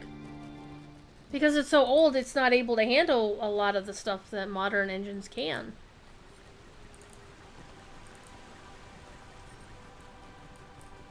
And unlike, say, Blizzard, they don't have like 50 million people on staff who can just, you know, keep upgrading the engine and you know, add all the latest stuff.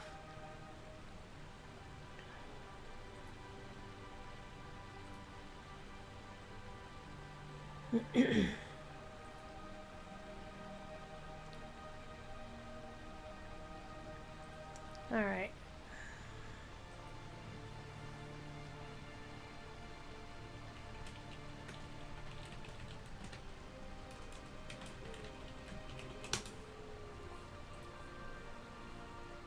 Yeah, and the thing is, even though the game is 15 years old, the actual development started years previous to that.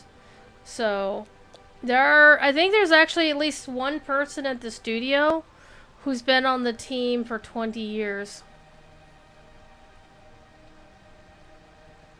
Damn.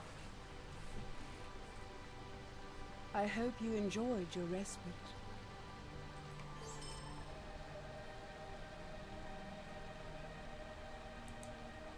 Okay, the point of decision.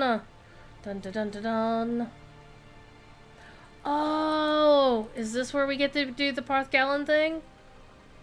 Yes! We get to be Frodo! Hell yes! I am a massive fan of session play, if you didn't know this already. I love session play. I didn't even mind it back in the day when it was like really, really hard to do some of the session plays unless you're really paying attention. Though they are easier to do, a lot of them are now easier to do because Standing Stone updated a few of them to make them nicer. Looking at you, Laredin, and your freaking assault on Mirabelle. That's pretty screenshot.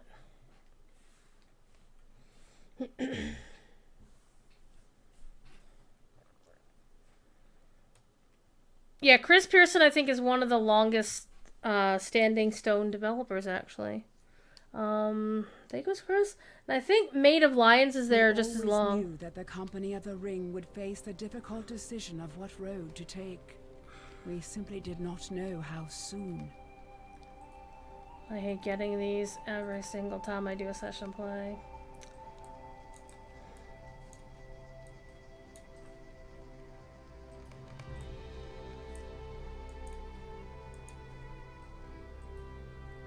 As Frodo, I have Speed of Worry.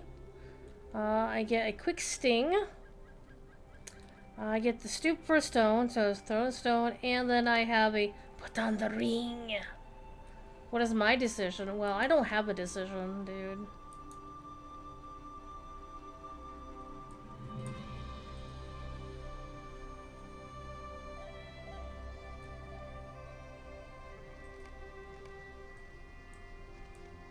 Go northwest? Okay, go northwest, young hobbit. And look, I've got Sting in my hand.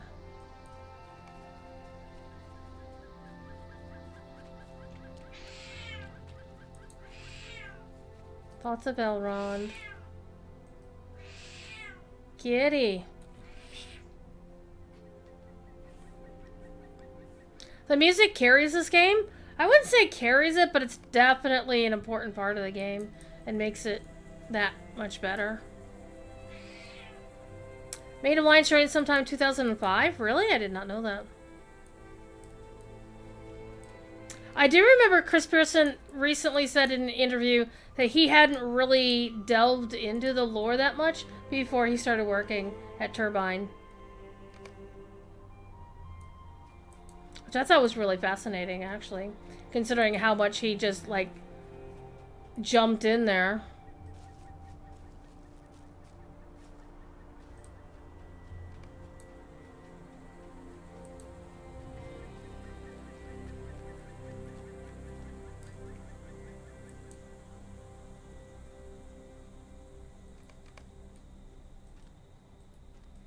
I mean, even the old landscapes are really pretty. I mean, most of the folks I hear saying that the game looks old, I'm like, compared to what? Have you looked at EverQuest 2? Have you, like, even Dungeons and Dragons Online? Some of their older landscapes are pretty damn janky. But some of their newer stuff is actually really good.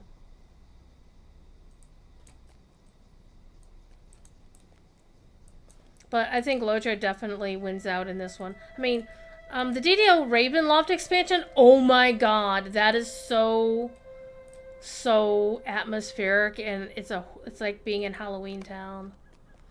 I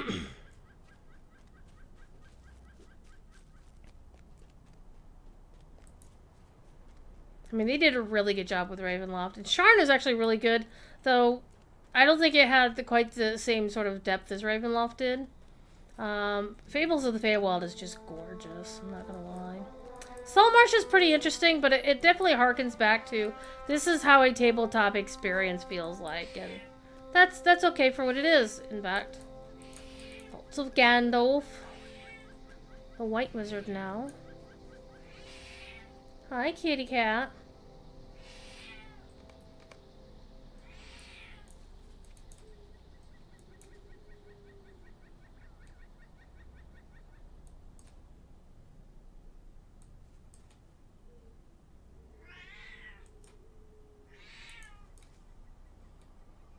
Yep, Thief says hi. I still am fascinated by how the game designed Sting. Sting looks like an elven sword. Even if it was the equivalent of Turgon's letter opener, right? Would you stop howling? Come here. Come here again. Get up here. Get up here. He gets upside down. You get tickles. I'm tickling your tummy. Look at your tummy.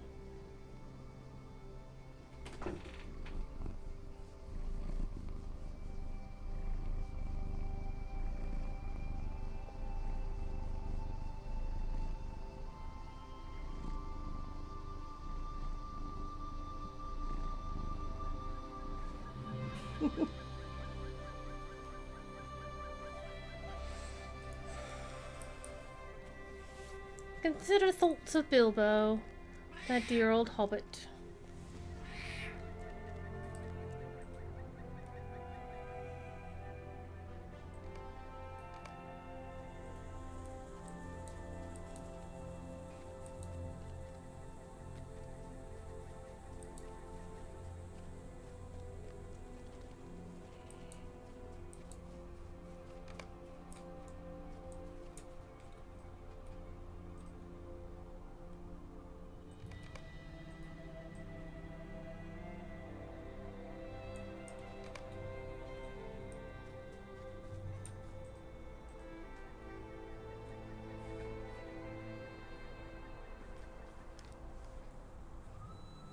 So far, he's leading well.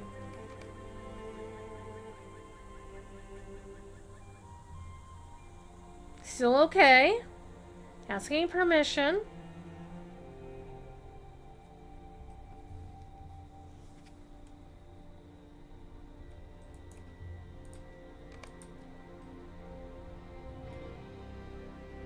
Okay, we're starting to veer off the path.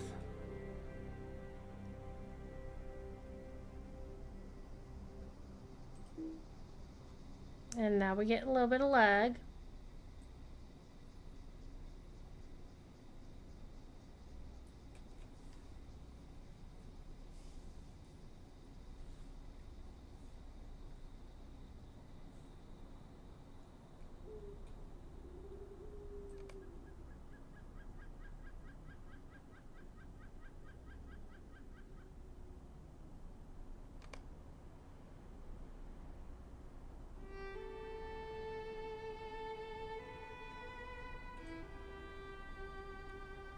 Listening to people argue in world chat about comic books.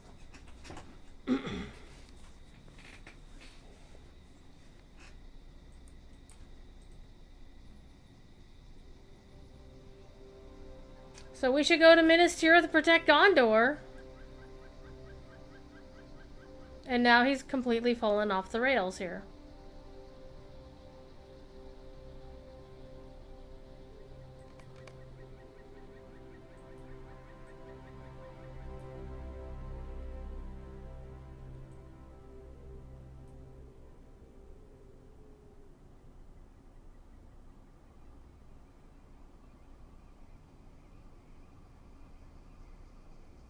Yeah, that's not how it works there, Sunshine.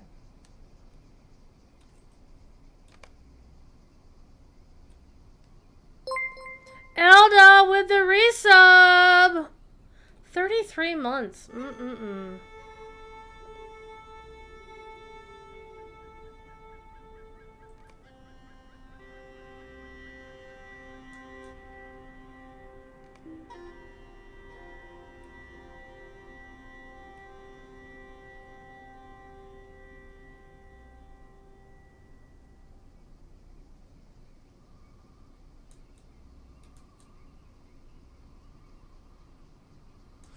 I have noticed, in at least my personal experience, most of the lag I've been experiencing has been happening in instances.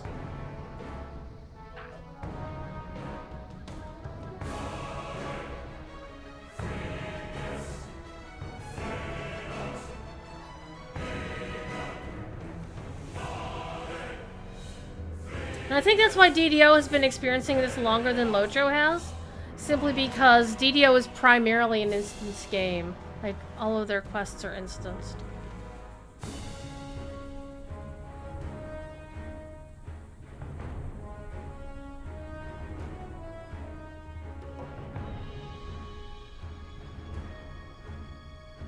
I hit him.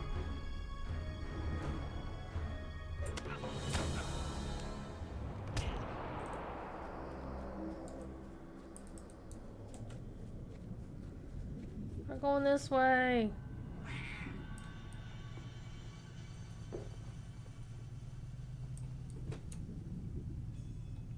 Wow.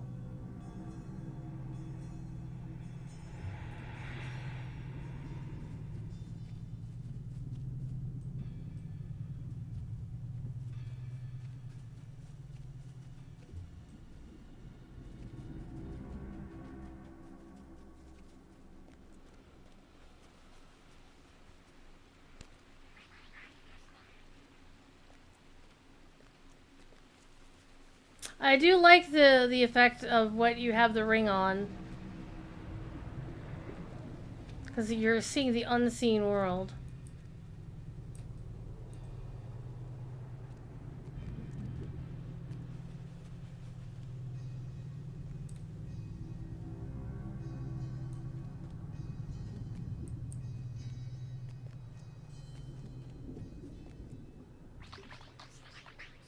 If I'm not careful, it's gonna eat me off of Amon Hen.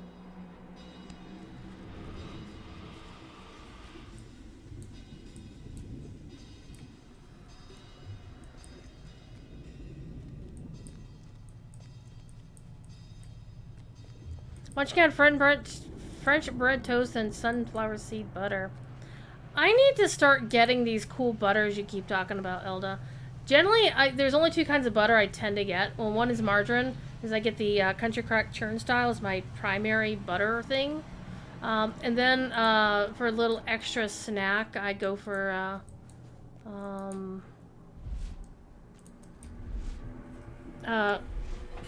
Kerrygold Irish butter. Take the ring off! Oh my goodness. Can I go up here now? Nope.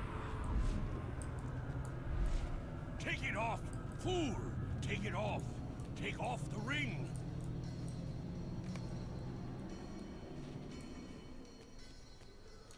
Thank you, Gandalf.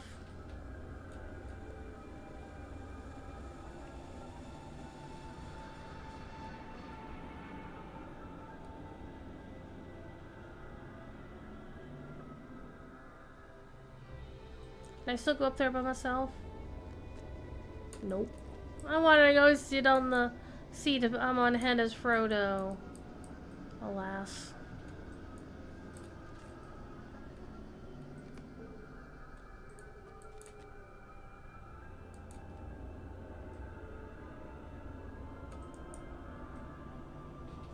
It's more like peanut butter type butter versus butter. Butter.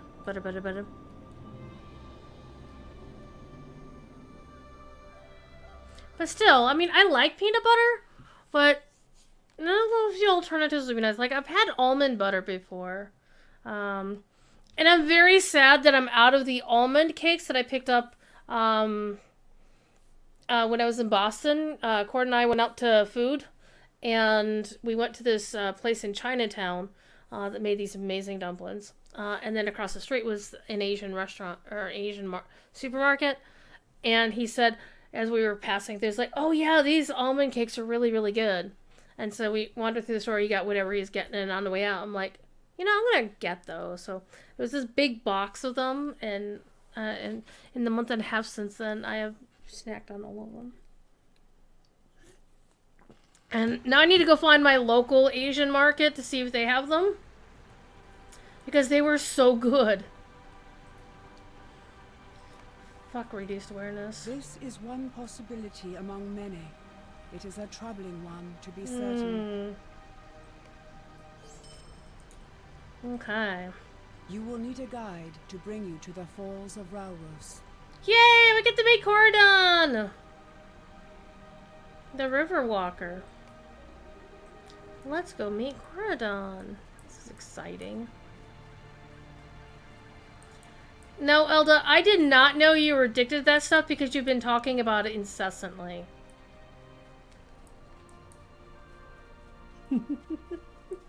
I don't mean that to be mean, but it's true. You mention it frequently. It's kind of like me in The Color Blue. I mention it a lot. Good substitute for almond. See, I would probably almond butter, peanut butter, like a nut butter. Am I wrong, Elda? Am I wrong? I don't think so. Okay, Coradon is over here. Oh, Coradon, where are you?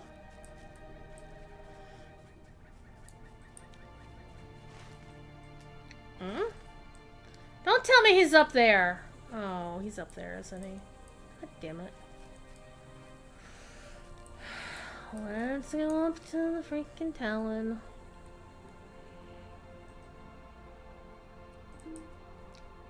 Let's not do that.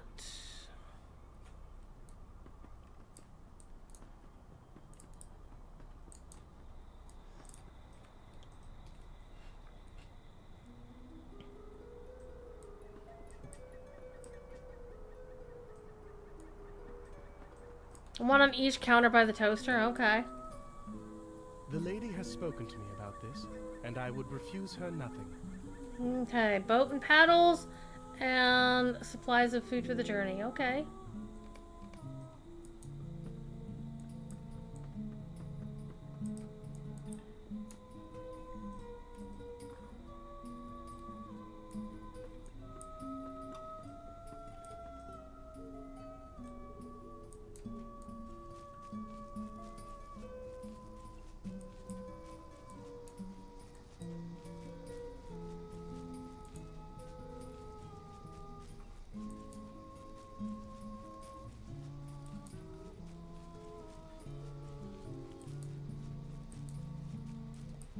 So what's one food ingredient that everybody has in their house that they always have stocked no matter what?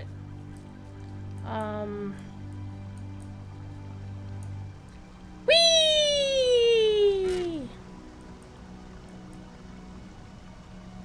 I would probably have to say, in my case, it'd be the Kerrygold Irish butter. And Lowry seasoned salt. I never go without either of those.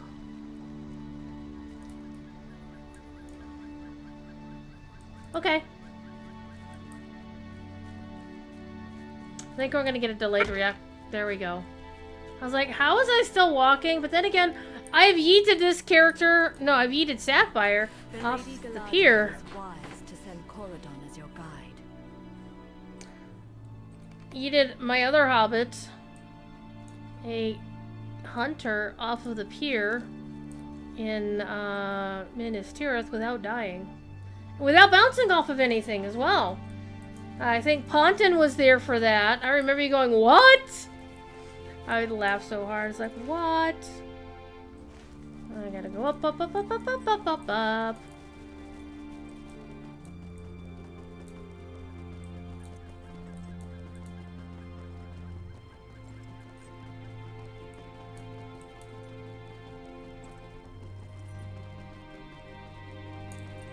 This is the part that always squicks me out a little bit.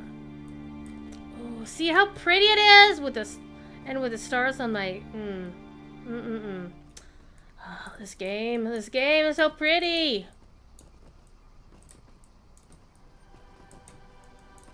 Have you ridden up this in a war steed before? I have. Only once, or a couple times actually. All right, who do we need to talk to?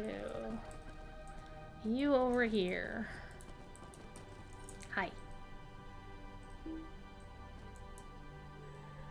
I will give you enough lembas and other foodstuffs for 2 weeks. I am a hobbit, sir. Do you realize this? Now, is this 2 weeks by hobbit measure or 2 weeks by elven measure? So I'm thinking there might be a discrepancy between the two.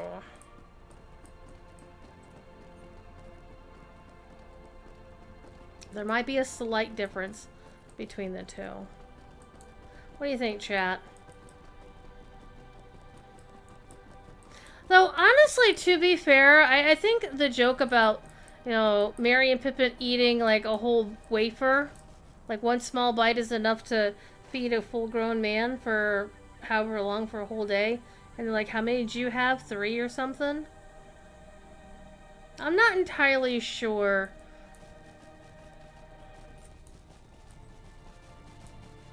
I'm not entirely sure that joke works for me.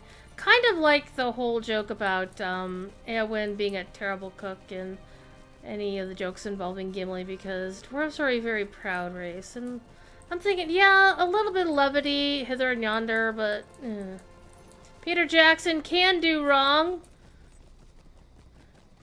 There's been somebody we've been chatting with in one of the Discords who is very 100% firmly of the opinion that the Jackson movies are not fanfic, that they are the gospel. They treat it like the gospel versus you know, the fact that all adaptations are fanfic. They're not written by the original author, they're fanfic. Hell, even Brandon Sanderson wrote fanfic when he finished that one series.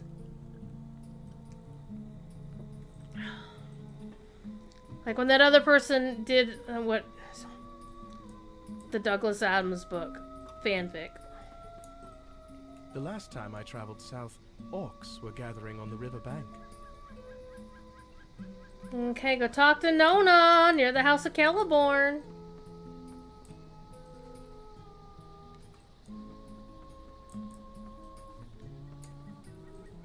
I'm looking forward to that new series, I'm not gonna lie. And there's no amount of crusading that this is gonna be so bad, you should hate this bullshittery. I mean, I'm not moderating right now, so I can say bullshittery. I just... Honestly, it reminds me of the movie Stripes, when that one guy, Francis, was just going on and on and on about how you touch my stuff, I'll kill you, how you even look at me funny, I'll kill you, and then their drill sergeant, Sergeant Holka, goes, lighten up, Francis. I mean, there's a gif of that in my Discord, because I just... Like, seriously, you're gonna...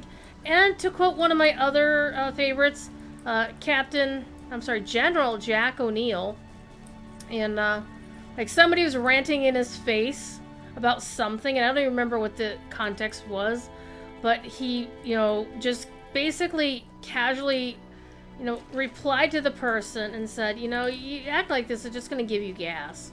And it's always just reminded me of that. Alright, it's not a war steed, but we'll ride the horse up the thing.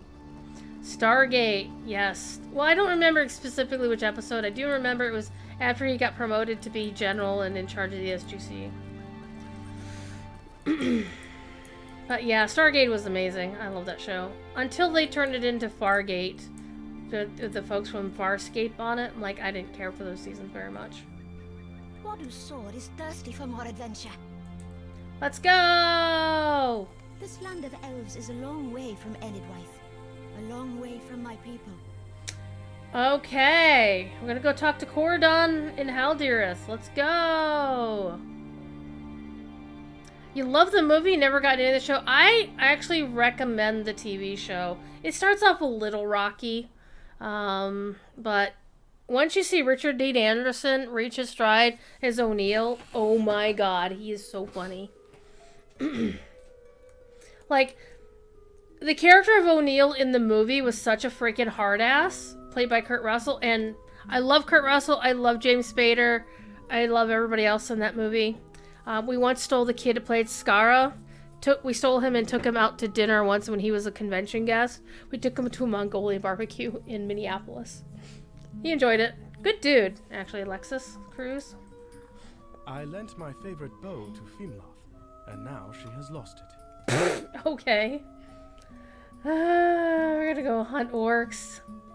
Well, we know where there's some orcs around here. We know there's a bunch of orcs around here. Let's go find some orcs and murderize them, shall we? Shall we murderize some orcs? Okay. Where did I have better luck finding orcs? This way, I think. Besides, there's more space this way.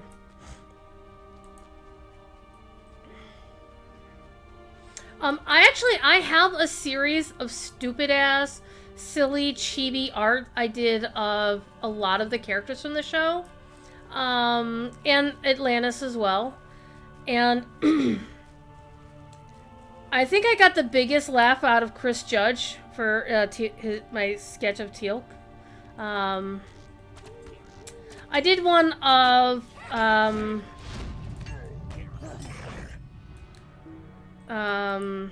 Ball? Yeah.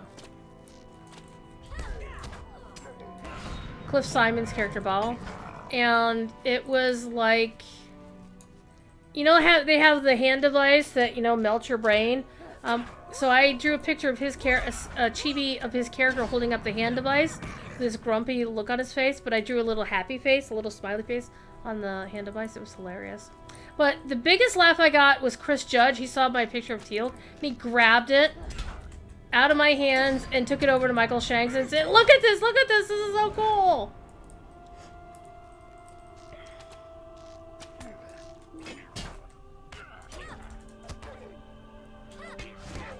But I think my favorite out of all of them is going to be the one for Don S. Davis, General Hammond, because when I showed him his, not only did he sign it, because that's what they were always, that's why I presented it, like, not only did he sign it, but he also,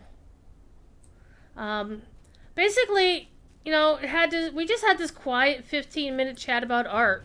Like, in the middle of the convention, just shooting the shit, and, you know, everybody, you know, was swirling around us, and there wasn't, like, a huge line waiting to talk to him, so we just stood around and talked about art, and, you know, the stuff that he liked, the stuff that I liked, and, you know, even offered a couple of, you know, suggestions for techniques to improve my art, and it's like, he was, like, a really chill, awesome dude, and I cried when I heard that he had passed, of a heart attack.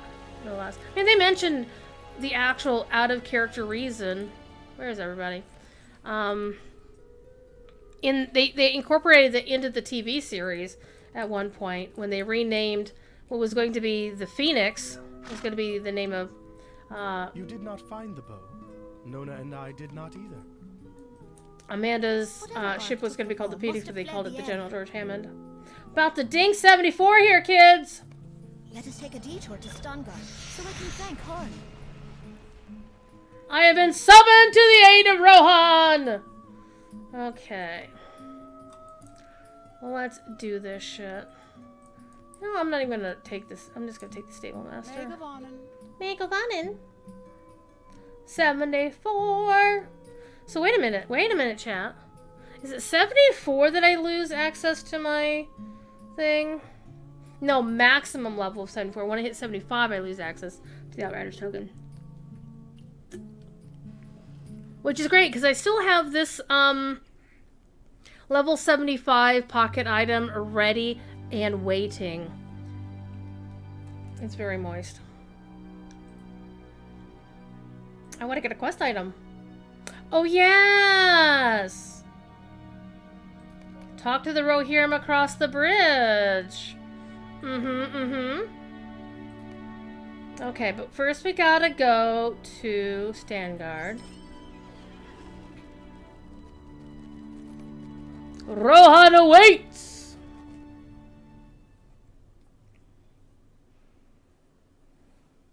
So, to keep an eye on the time, it is 11:30 at night, and I do have to work in the morning.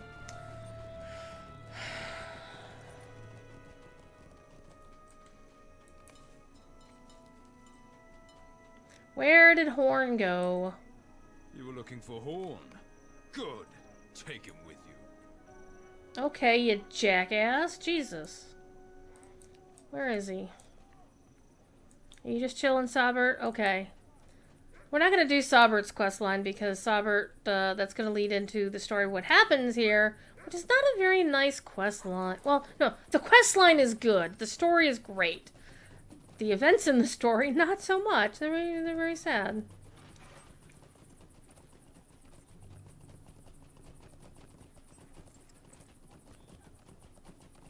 This is not a town you serve in if you have served Rohan with any sort of honor or, you know... How is the Dunlending girl? Did she survive? Wouldn't you like to know, sir?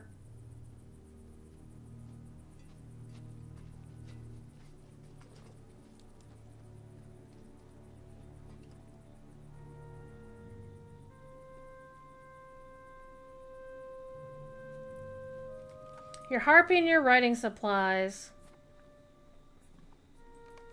Okay, your writing supplies are in Wada's house, where you've been staying.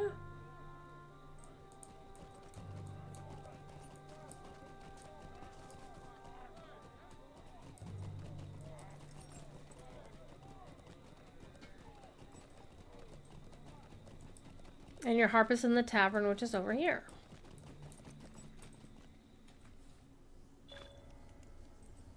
Oh yeah, this is the Standgard Explorer deed, which I still haven't even finished on my main. So when Phoenix gets here, I'm gonna have to finish grinding rep with the men of Standgard. So this is not the right place anyway. Because she hasn't completed that deed either because you need to be kindred to be able to do anything with that. Where is Wada's house? That's his supplier's home. Here's Wada's house. Okay, Horn's writing supplies. Looks like just a freaking quill.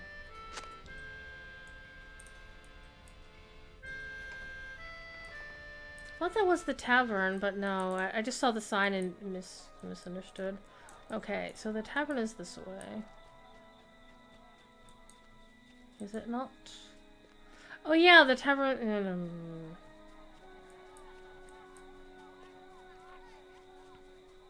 It's very noisy in the background, even though there's nothing going on here.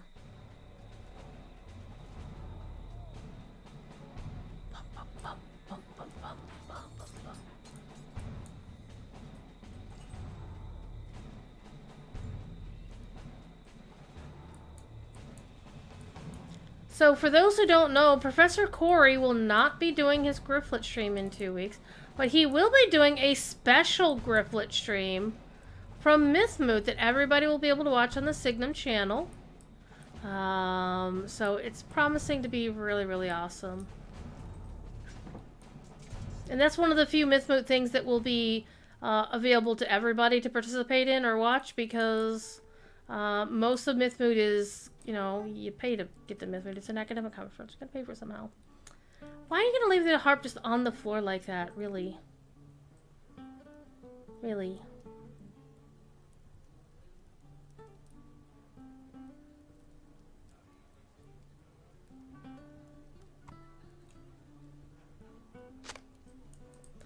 Alright, let's go back to Horn.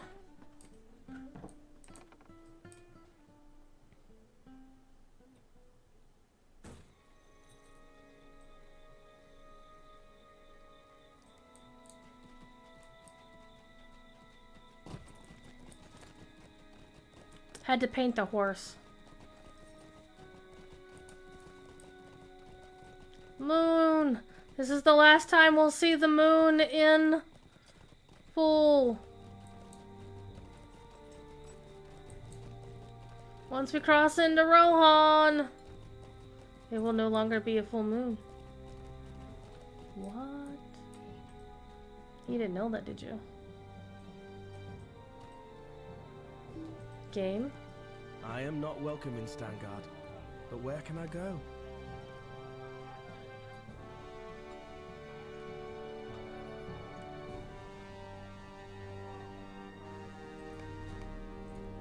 Okay, let's go talk to Oh, all the way up at Haldireth? She's way the hell back there. She is.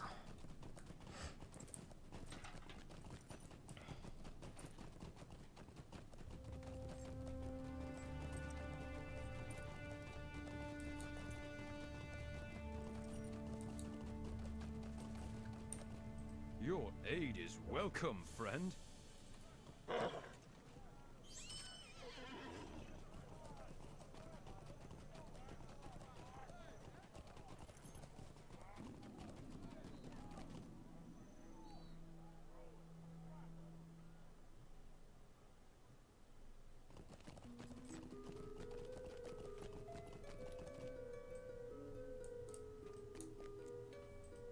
This confirms what I suspected about the Horse Lords. Cruel even to their own. Alright, let's go! Our band of companions grows. A Dunlending girl, Rohirrim man, and an elf and a halfling. Sounds like a joke, does it not? We will still fit in the one boat, but it will not be comfortable. Let us go to the boat together.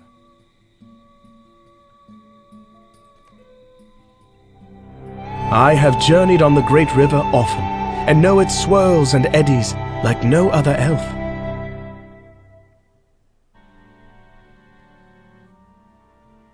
The river Anduin is as familiar to me as my own shadow, but it is still a journey of some days. We must stop here for the night.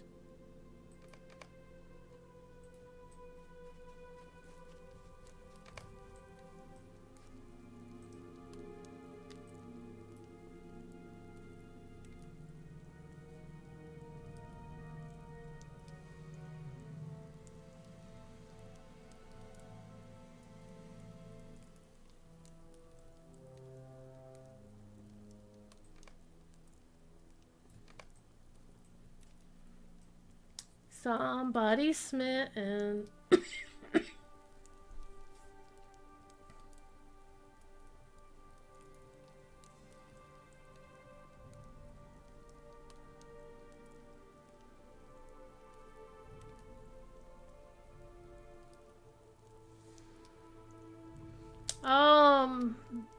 He thinks the Lord doth protest too much. Nothing more than that. Bullshit!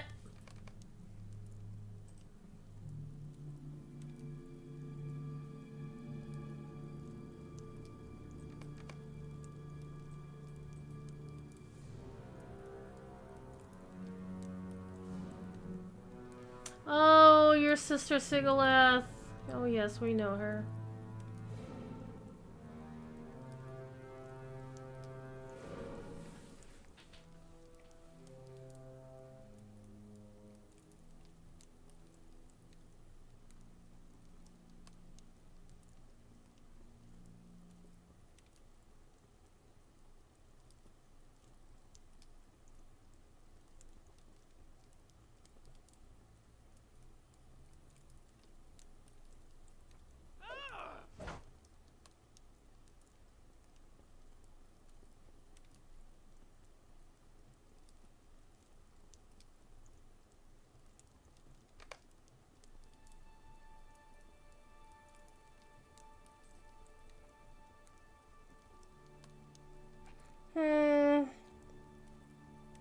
I'll speak of the Fords of Eisen.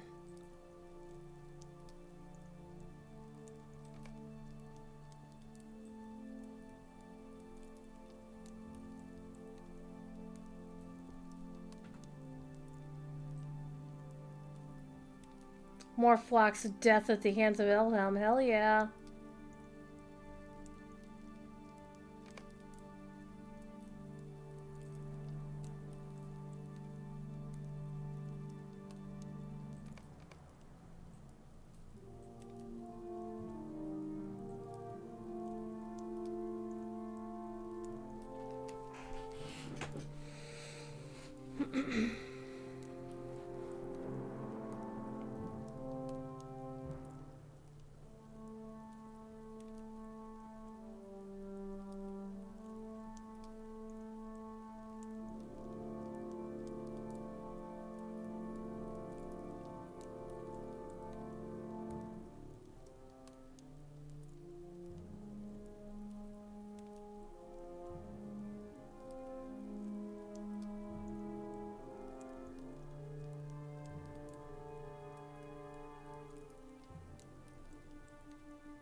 Oh, sharp as ever, Nona.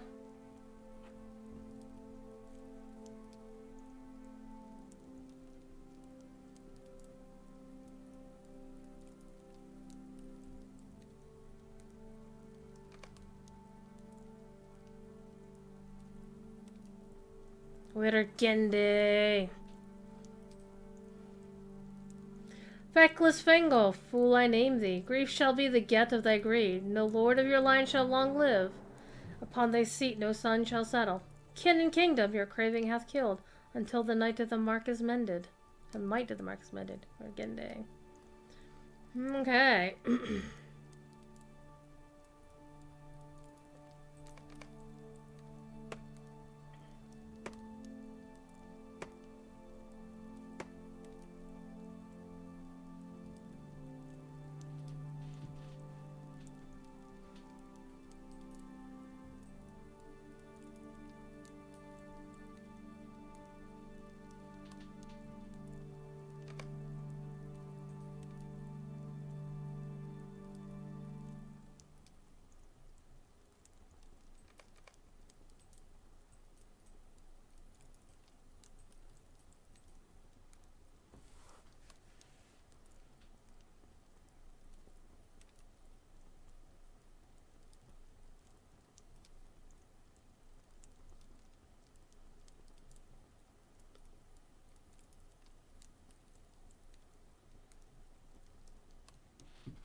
It was the Gwyber.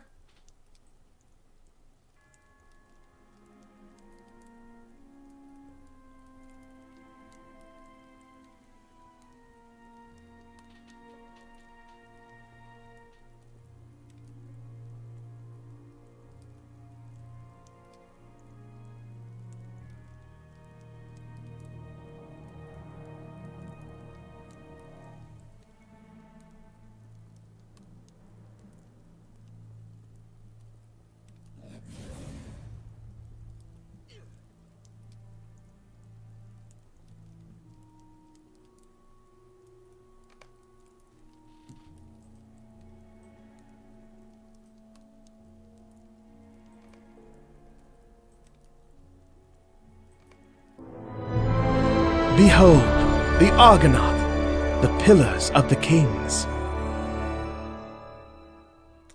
Pretty.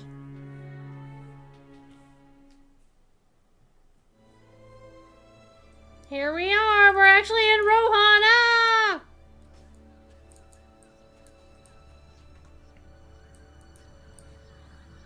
They are not my kings, but there is still something majestic about the twin statues. Friends of yours came this way. Friends bearing a burden of some malice.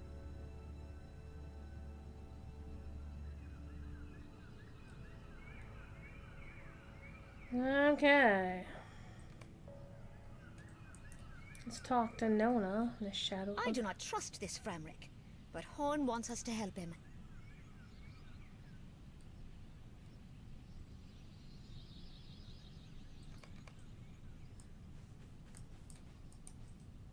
The Lady Galadriel entrusted me with knowledge of our true mission. Oh, okay.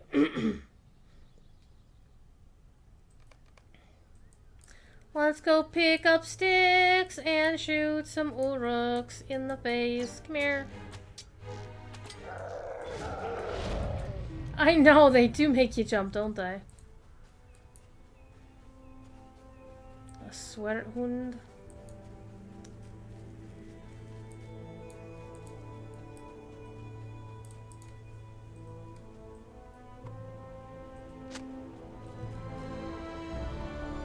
We should probably get to 75 pretty quickly. Probably not tonight though, because it's quarter till.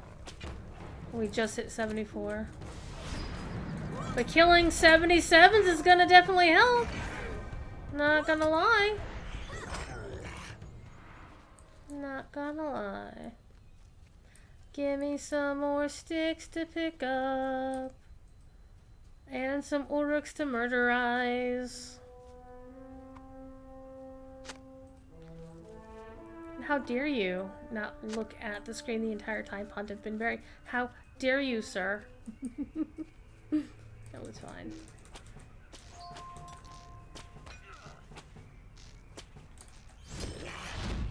Slapped down by a fish-wielding hobbit. Heck yeah. Need some more sticks. Sticks.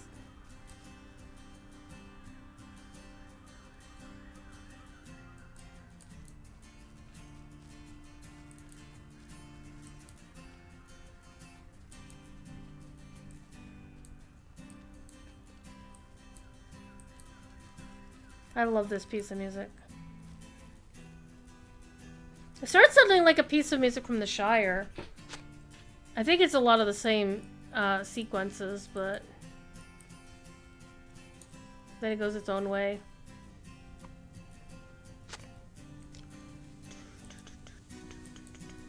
Then it changes key.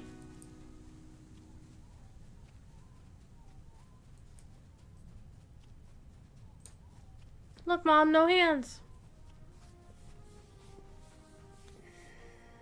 You found some. Good. Now remove the supplies from the boat. Why me? I don't know. I'm looking at this boat. Can all 6 of... How many of us are there? There's 4 of us. Well, I'm a hobbit. I'm kind of small, so... I could actually sit, like, under the gunwale here. But, yeah, I think... This is definitely, somebody would have had to sit next to somebody. Let's just put it that way, shall we? I get to choose something, and I'm gonna get some more crumpets. Because I'm a guardian. I'm a guardian. Oh, I'm reminded I have something cool. Where is it? Where is it? Oh, I can't use it yet. No, it's not that. What's it? Oh, this! I want to know if these things still work. I really don't know. Where am I on the list, by the way? I was 24. Oh, I could get 24. Let me claim that. We're getting to 25. Oh my god. And this is like only spending a few. I think I spent like, I think my runes that I had got me to like 14 or something. So the other 10 levels that I've been doing have all just been questing. And we still have like 2 months and 11 days. So, good times. Parthgalen may be a good place to begin our search. Find the lawn of Parthgalen. Hell yeah. Let's go. And yes, I am ignoring the side quests. Again, we're focusing. We're focusing. I want to... Though I could clean up here and kill a hell of a lot of orcs on the way that are still orange to me.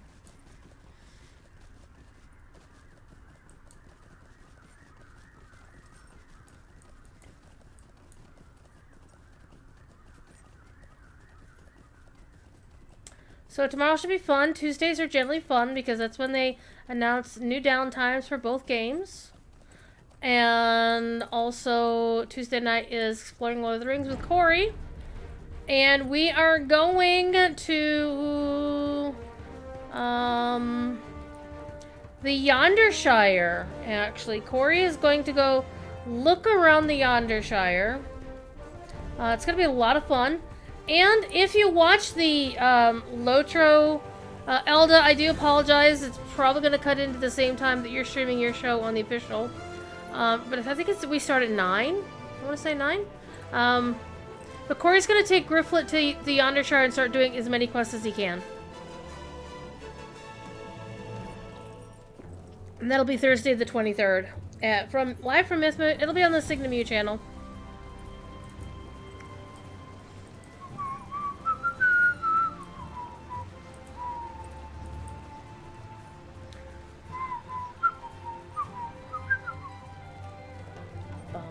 ba-da-dum.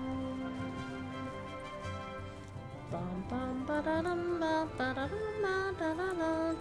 Do y'all remember when Cord whipped out his flute? That is not a euphemism, people. Be good. And played this theme on his flute. That was a good time. Though the last time he just brought out his flute, I didn't even know he was going to do that. Like, when he did it for Extra Life, is, you know, we all knew that he was going to do it and it was planned. But the last time he did recently, he just... I had no idea he was going to do that. It was good times.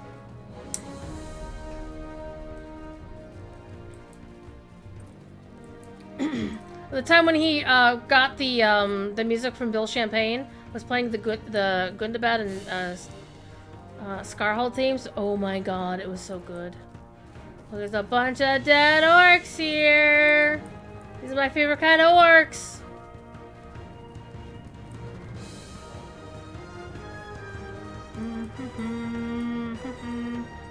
You notice how I'm not doing the side quest? I'm being good. I'm being very good here. Except I'm about to go make some friends with some orcs. If I get dismounted by these orcs, I will stand and fight them. And take their blood for my XP.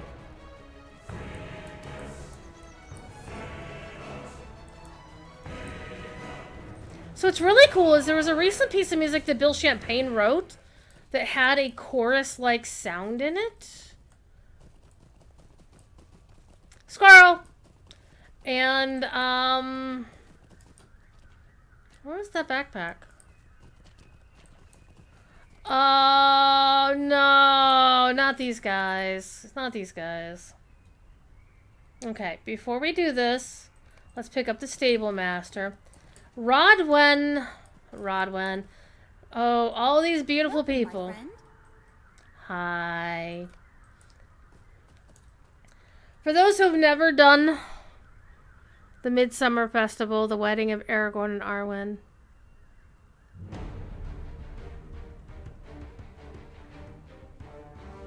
Yes, these are the same people.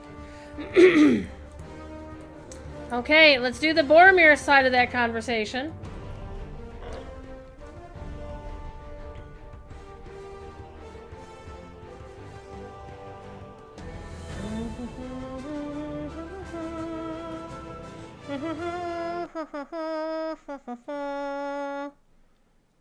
Oh, according to what's happening on Twitter, the Avalanche head to the Stanley Cup Finals. Which is really interesting to me because I was talking about the Colorado Avalanche earlier today. In that we were talking about learning a foreign language, and most of my colleagues and I were talking about how most of the stuff that we know in other languages are the cuss words. And I related a story from a long time ago when I was working as a contractor for DirecTV, handling customers, or, you know, taking phone calls. And I got cussed out in French by then Colorado Avalanche player Claude Lemieux, the younger brother of the much more famous Mario Lemieux, who played for the Penguins. Something happened to our mutual friends. The signs of it are everywhere in the East Wall. But did the danger come from without their number? Or within?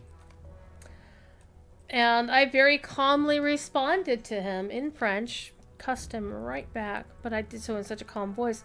They never questioned it. They never had somebody translate what was said. It was very funny. Okay, so we have Aragorn, the only one who has a name. Frodo has a name. We have the dwarf, the elf. This is like my favorite thing.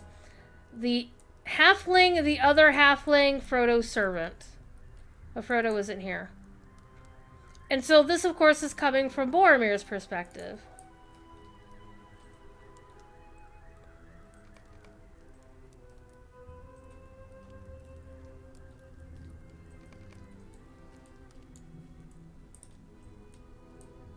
Let's go find Frodo.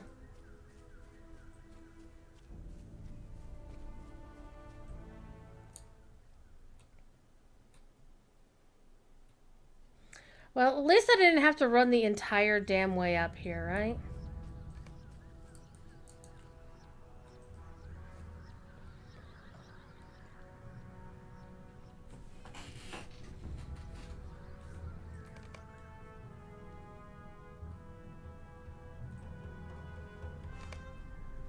I don't know, is Frodo looking a little bit more dingy in this version than he was in the other one?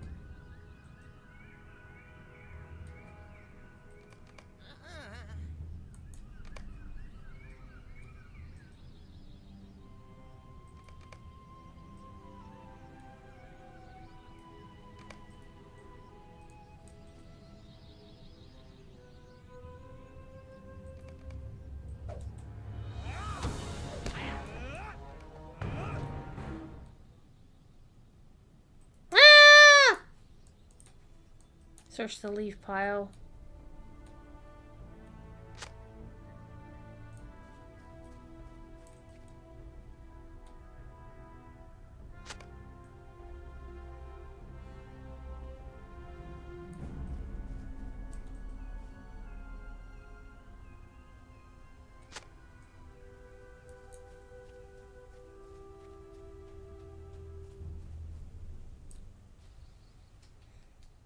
Apparently the discussion in World Chat is now about other video games such as City of Heroes.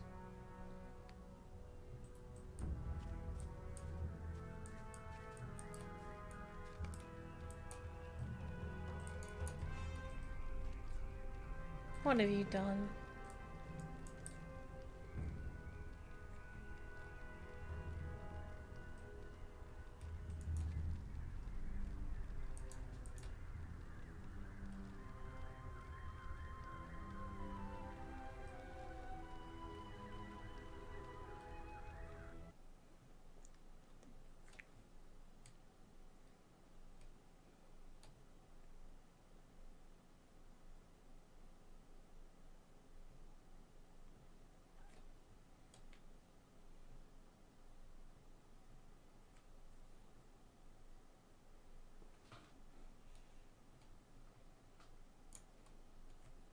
I think she actually meant, like, when you run into her in Minas Tirith, she refers back to the Parth Galen adventures.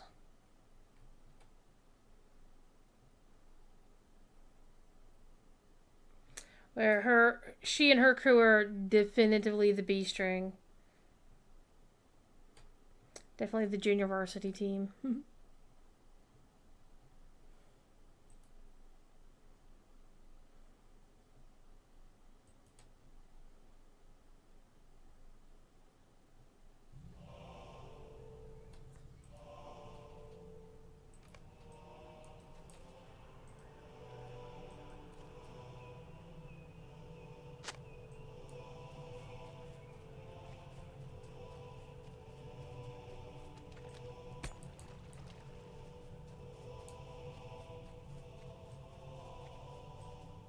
Experience the Horn of Gondor. That's what she said. Holy shit.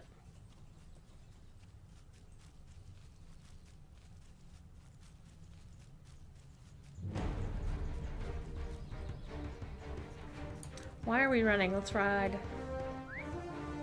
We are 3/4 of a level away from getting our war steed.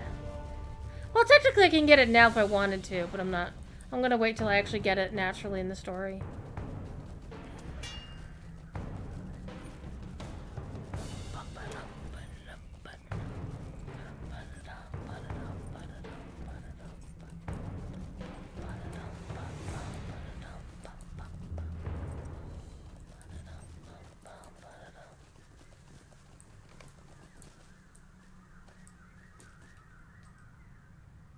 Let's be Boromir and save the hobbitses.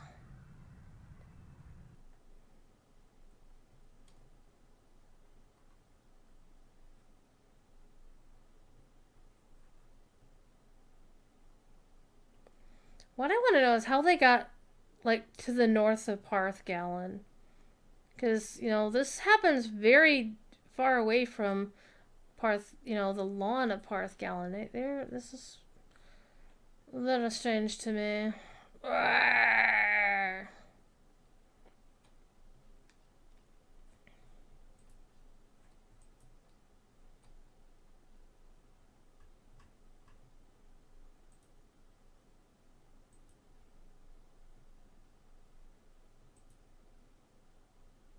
Someone cut a mighty swath through the Uruks in the east wall. But was it enough to save our mutual friends from certain death? Let's go! Hi!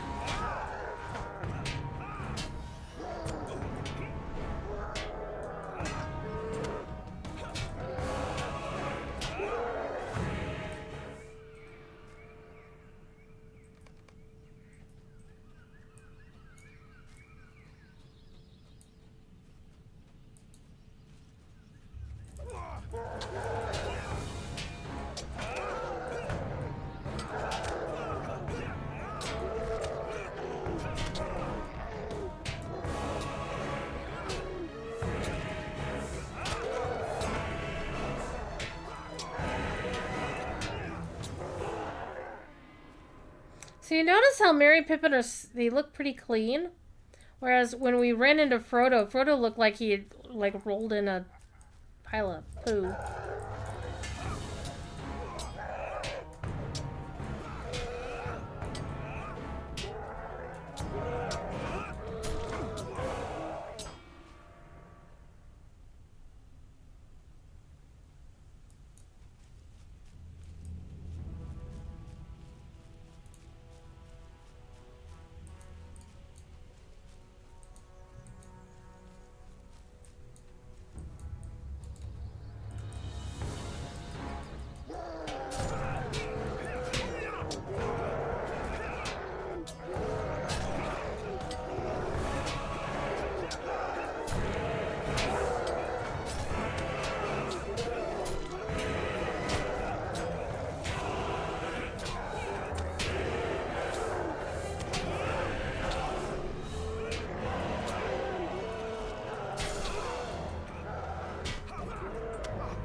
This is what you get when you don't have a healer in your party.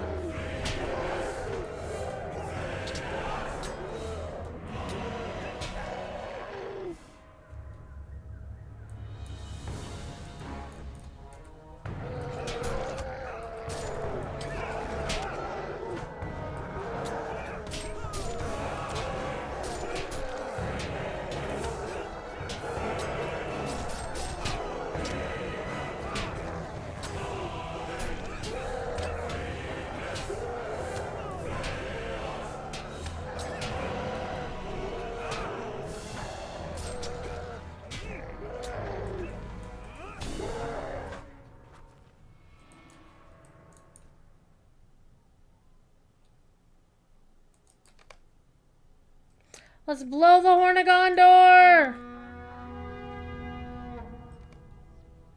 Okay, having the summon your war steed horn at the same time sounds very strange in that. Like, it should have just kept the same horn as before.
Oh no!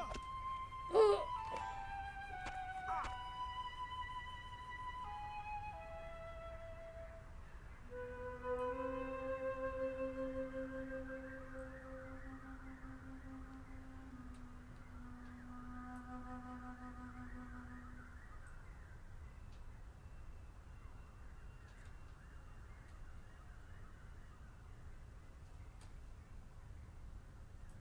That's such a good bit of content right there. And that's a really clever way for them to explain how, like, to let the players see that incident from the various angles without our characters actually being there. I mean, that's why I love session play so much, is because it lets the developers let us participate in the story without breaking the canon. And there's other games that have interwoven a player's character and the lore characters, and it did not feel anywhere near as good, such as, what was that? It was an RPG called The Third Age. It wasn't based on the Jackson movies, but it was basically, since it wasn't adapting the movies, there was still, you know, some nods to them. But the thing I really hated about that game, I mean, the gameplay was great. I love the gameplay. If you like turn-based RPGs. Oh, hi. T-posing. Rook. I'm sorry, Orc Skirmisher.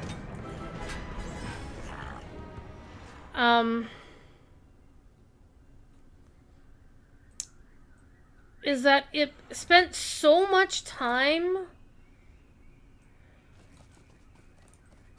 basically telling you just how your characters that you've been playing this entire time were second-rate characters. Like, we know our characters are going to be second-rate. You don't have to shove it in our faces. So, for example, the Gondorian that you start with, you know, he gathers himself his own party, chasing after the Fellowship, and, you know, pretty much showing up in places, like showing up in Rohan after Gandalf and the others have moved on.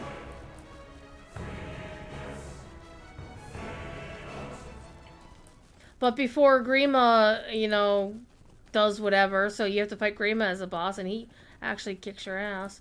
Or he can if you're not paying attention. And it just harped so much on the story about how you were not as good as the book characters. And whenever you did actually interact with the book characters and had them in your party, their stats were like super, like, god tier versus yours.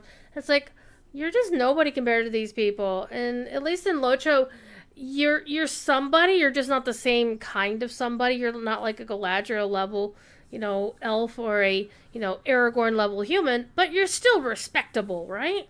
You're still a champion and still worthy. Alright, let's be Samwise. I don't remember how long this goes, but we'll do this one and then we'll call it, because I have to go to bed soon.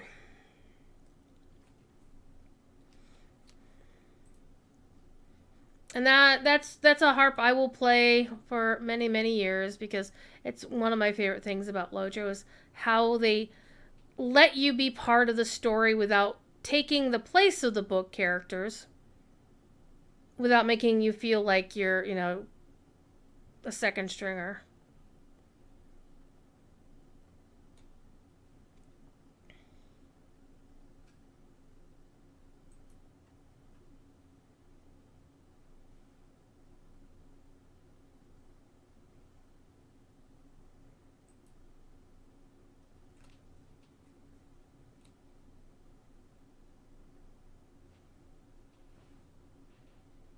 Those footprints are hobbit-sized.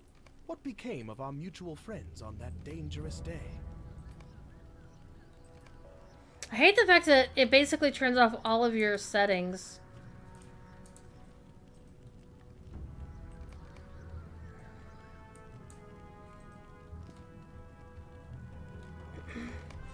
I'm being Samwise.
Oh, I have Hobbit Sense that I can actually use.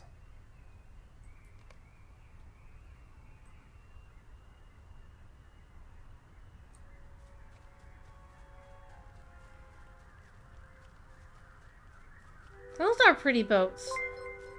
What just happened? Busy Beth raiding with a party of 8. Beth, it's my bedtime. I'm about to, well, not my bedtime, but it's about time for me to get out of here. Let's go get the boat. No, Frodo, don't leave me. Arden Esoteric with the good vibes as well.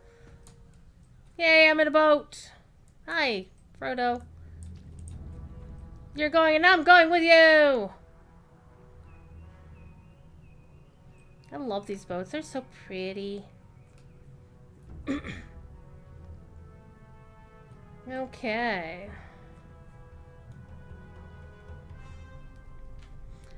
Well, I'm not going to bed immediately, but I do have to be at work in 9 hours.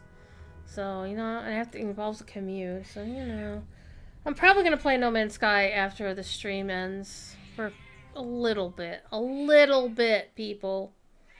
Maybe an hour. Oh, by the way, wait a minute. Y'all haven't met my cat. All you raiders. Look, this is Steve Kitty. He's a butthead. Look at him. Look at him. Look.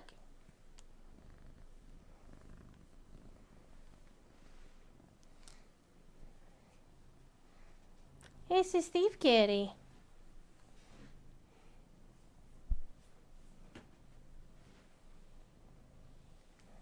He got me with his claw. He is a screamy kitty. Arden Esoteric with a resub. 2 freaking years! Oh! Yeah, No Man's Sky is a lot of fun. They're doing a special permadeath expedition right now, and I've completed it. Kevin with a cheer. Hell yeah.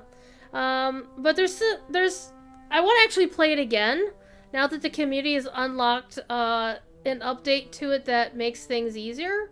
Because I want to see if I can get myself a nice save. Busy Beth with the cheer. Hi to people with the cheer. Oh, look, I'm a wee cute hobbit. Hi, let me wave. Wave to the nice people. This is Azure Belle. She's pretty. She's a guardian. Okay, we gotta go back up to the Argonath. Okay, we got a bit of a ride. Look at that. Arden Esoteric with some cheer with bitty bits. Look at this. By the way, if you've done the wedding, you remember the wedding? These buttheads are the wedding planners. What are y'all having a biddy war going on here? Everybody's fighting over who's gonna throw more bits. Hi, kitty.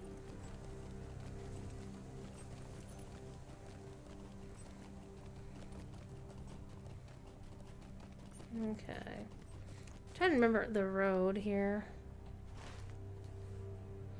Okay, you go down and around the road. We can just cut through. I'm a goober, so I'm just gonna cut through. If I get dismounted, I'll stop and bite them.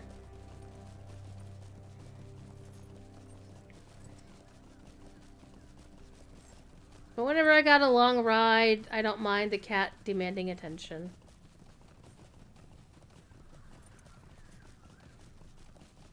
So we're gonna have fun tomorrow night with Professor Corey, for his Exploring Lord of the Rings show. If you're not aware of it, I know Ardent Esoteric is, because that's where I met you for the first time.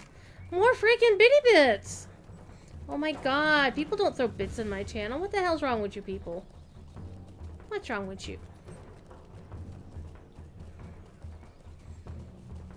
And if you don't know me, I am Druidsfire. I am one of the folks on the official stream team. Which means I stream on the official channel Fridays. Fridays at 3 o'clock Eastern in the afternoon. Hi, go ahead. I'm also on the DDO stream team because I just joined that one like a couple months ago. Playing the other game, Dungeons and Dragons Online. That show is on Thursdays at 3. And I stream here whenever I don't feel too tired after work. Or Saturdays at 8 o'clock. Though this summer, my streaming schedule may become a little bit more erratic. Because one of the things I like to do is when Cordovan is streaming with his son, I like to show up in that chat and hang out and, make sure that Jeffrey has an audience who's responding to his comments. So Kevin with the gifty sub to Busy Beth, hell yeah. Hi. You are drooling. My cat is drooling on my shoulder. One of these days I'm just gonna put a towel on my shoulder and then hold up the cat. Because he's drooling. He's old. Thief Kitty is 16 years old. Going on 17. So he's an old boy. He is a good butthead.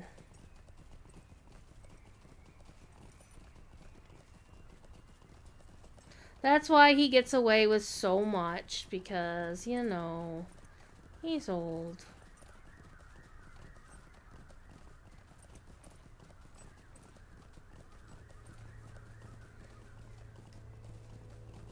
And he earned his name when he was a kitten by stealing everything.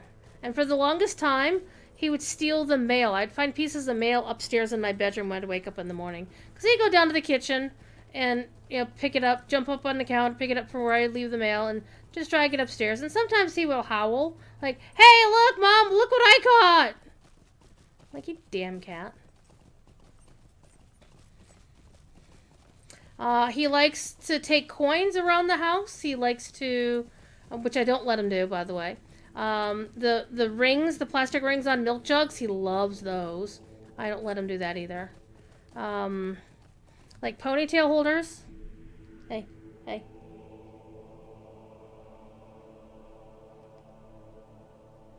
Hey. He loves those. He likes ballpoint pens, which I have one here in my pocket of my hoodie. If I can actually make it into the pocket. There we go.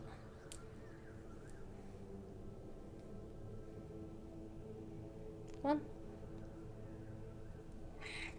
Hey. Oh man, you are shedding. I'm gonna have to take a lint roller to you.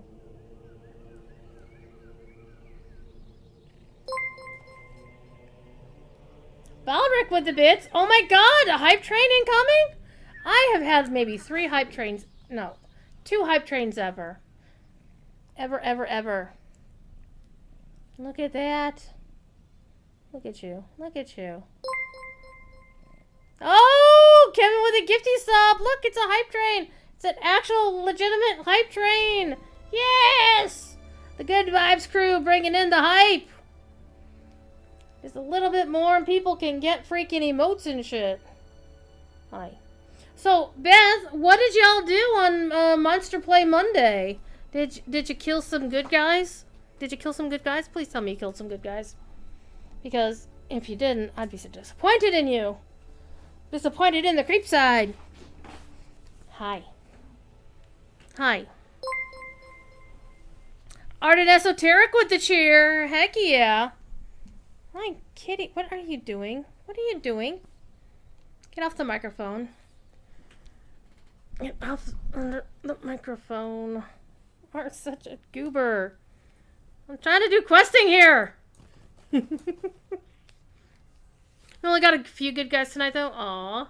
It is a sad tale you weave. We should go to Mansig's encampment to speak with Ooh, we're Ingi. gonna get a hat. Oh, hell. That's gonna be an upgrade for sure. Hell yeah. But the question is, what the hats look like? Because we just came through Dunland, and Dunland has the best freaking cosmetics, not gonna lie.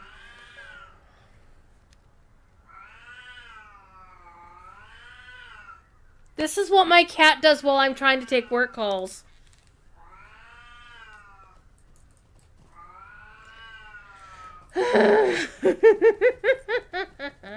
And yes, we are still ignoring the side quests. We are here to do just the epic with only a few very select numbers of side quests. So when we were in Dunland, we sure as hell did the Isengard Bids 5 quest line, because hell yeah. I know, it is an unreal cat sound. It sounds like he's trying to say, oh hey, is there a lady cat I can hang out with? And there are lady cats in the house, but he's been, you know, he's had the bits chopped off for many, many moons. Goofy old lady with the bitty bits. Hell yeah, we're so close. Got 2 minutes to get 8%. Oh my god, oh my god, oh my god. We're getting there. We're getting there. All the cheers go for Thief Kitty.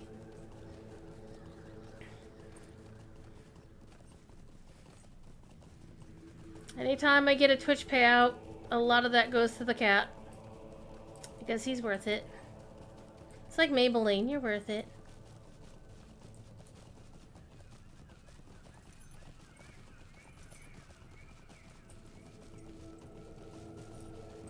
We're not going to make 75 tonight because I'm not staying up till 1 in the morning to stream. Because I do actually have stuff to do. And I also want to read a bit of a book. I've been reading Kilishandra by Anne McCaffrey for the 5 millionth time. So, I want to read some more of that. Mansig's encampment. Let's talk to the stable master. Our mission is... Yay! We did it! Kevin! Kevin with the clutch gifty to Mr. Ponton Finberry. Fled from the east wall of the Norcrofts on foot. Hell yeah! There you go. Folks who divvied up some stuff will get some emotes. Hell yeah. That is, I believe, my 3rd ever hype train.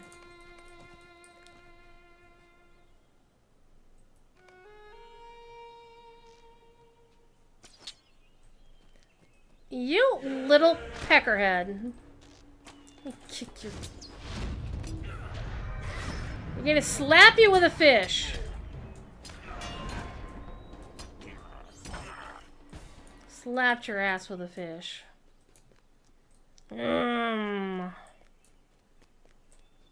Look how pretty this goddamn game is! Look how pretty this game is! Hi, Horn. It is strange to look out over the plains of my home. And no, I am not welcome there. Well, that's what you get for insulting the king.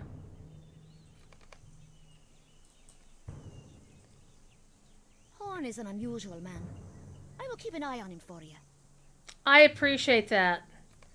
Voice actress of Partholin, a.k.a. Cindy Robinson, a.k.a. voice actress of the Kobolds in DDO, as well as many other games, including the original Realm Reborn voice of Connie Senna in Final Fantasy XIV. True story. Which The last time I traveled south, orcs were gathering on the river bank. Mm-hmm. Okay, we're going into Rohan. Going into Rohan soon, but we're gonna have to go back to the other part of Rohan because we're going back to the Great River at some point, aren't we?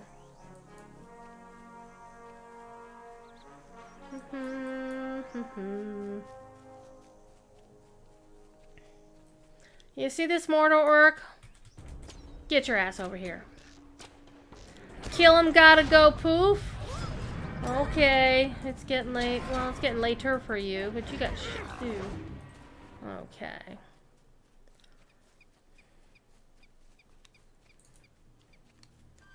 The goofy old lady with the beer emote, hell yeah. Ba-da-dum, bum, ba-ba-dum, ba-dum. What's that little deek at the end? That was kind of weird. Where's Mansig at his encampment? Oh, he's over here, in the middle. Hi. You have urgent business within Rohan? Oh, I never looked at that one. Yeah, okay. But anyway, I'm gonna take the actual heavy armor one because look at that upright. Yes. I'll lose a little vitality and I'll lose the physical mastery, but I'll get better finesse and much better might. Some of my men are returning to the wall. You're welcome to Okay, we're going to Langhold. I think that's gonna be a great place to. If we are to cross the plains of Rohan with any speed, we will need war steeds of our own. Yep. So we're not getting a war steed tonight, kids. We will, however, be getting one the next time I play this character. Whether that's on stream or not, I don't know. Because, again, I don't stream after work very often anymore, because I'm generally tired, but we'll see how it goes. If I do, it'll be Wednesday night, You have though. need of war steeds. Perhaps I can help you. Mm-hmm. You will need war steeds for yourself and your companions. Okay, however, I am actually going to ride back and talk to the Rohan Awaits guy, because that is free XP. And then we'll start at the bridge at Rohan, then. That sounds like a great idea.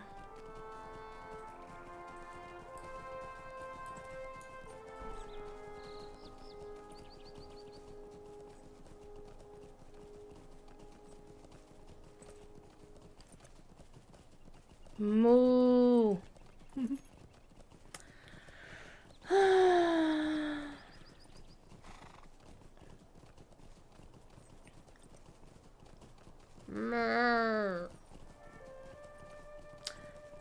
And I think Rohan was the first time that the dev team really leveled up the skyboxes in the game. I mean, they did some stuff with Enedwise and a little bit in Dunland, but Rohan is where they just like kicked the chocks off and just lit the fires on that one. It was so good. I have collected all of the level 1 emotes myself, which is nice. Wow, there's a lot of Twitch Hype Train emotes. I did not know that. Wow. Huh. Anyway, let's go back to the bridge. We'll turn in the quest to talk to the Rohirrim. He'll tell us to go to Langhold anyway. And that will be the end of the show for tonight. I need to clean my bags. I'm not going to do that tonight. I am going to probably do that sometime tomorrow, I think. Yeah. Hi. What brings you to these lands? Oh, I don't get the XP? Jerk. Okay, let's go back and talk to the guard. And then we'll go. And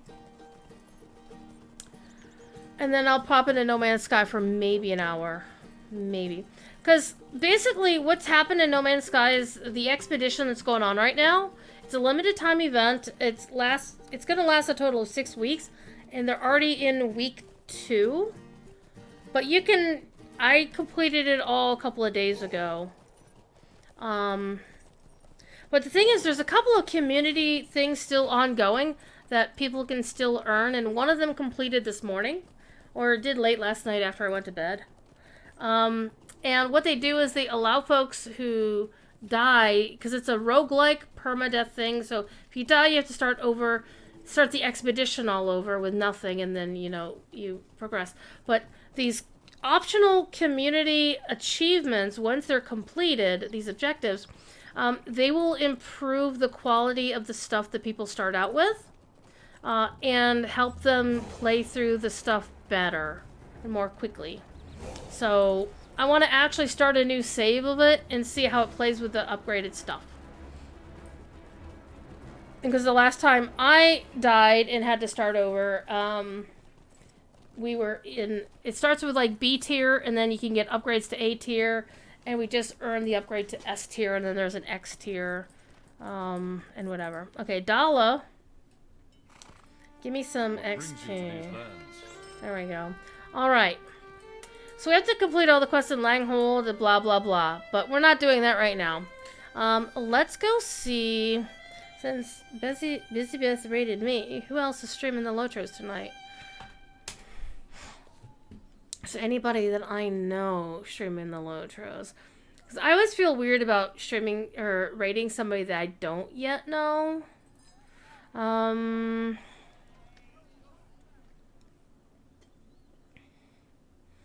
Well, you know what? I've heard good things about Gizmo Penguin. However, Bright Life Community was actually in chat earlier today. So, early this evening. So, I'm going to send you on over there. So, I hope it all goes well. And I can't tell. It looks like they're in Evendim. I think he's talking to Calenglad on the screen pop thingy there. I could be wrong. Anyway, let's go over to Bright Life Community. And let's go give them a raid and have a good night, y'all. You know the drill, as they say in my channel, be good. And if you can't be good at it. Alright, I'll start my outro, start the raid, and send us on our way. Bye now.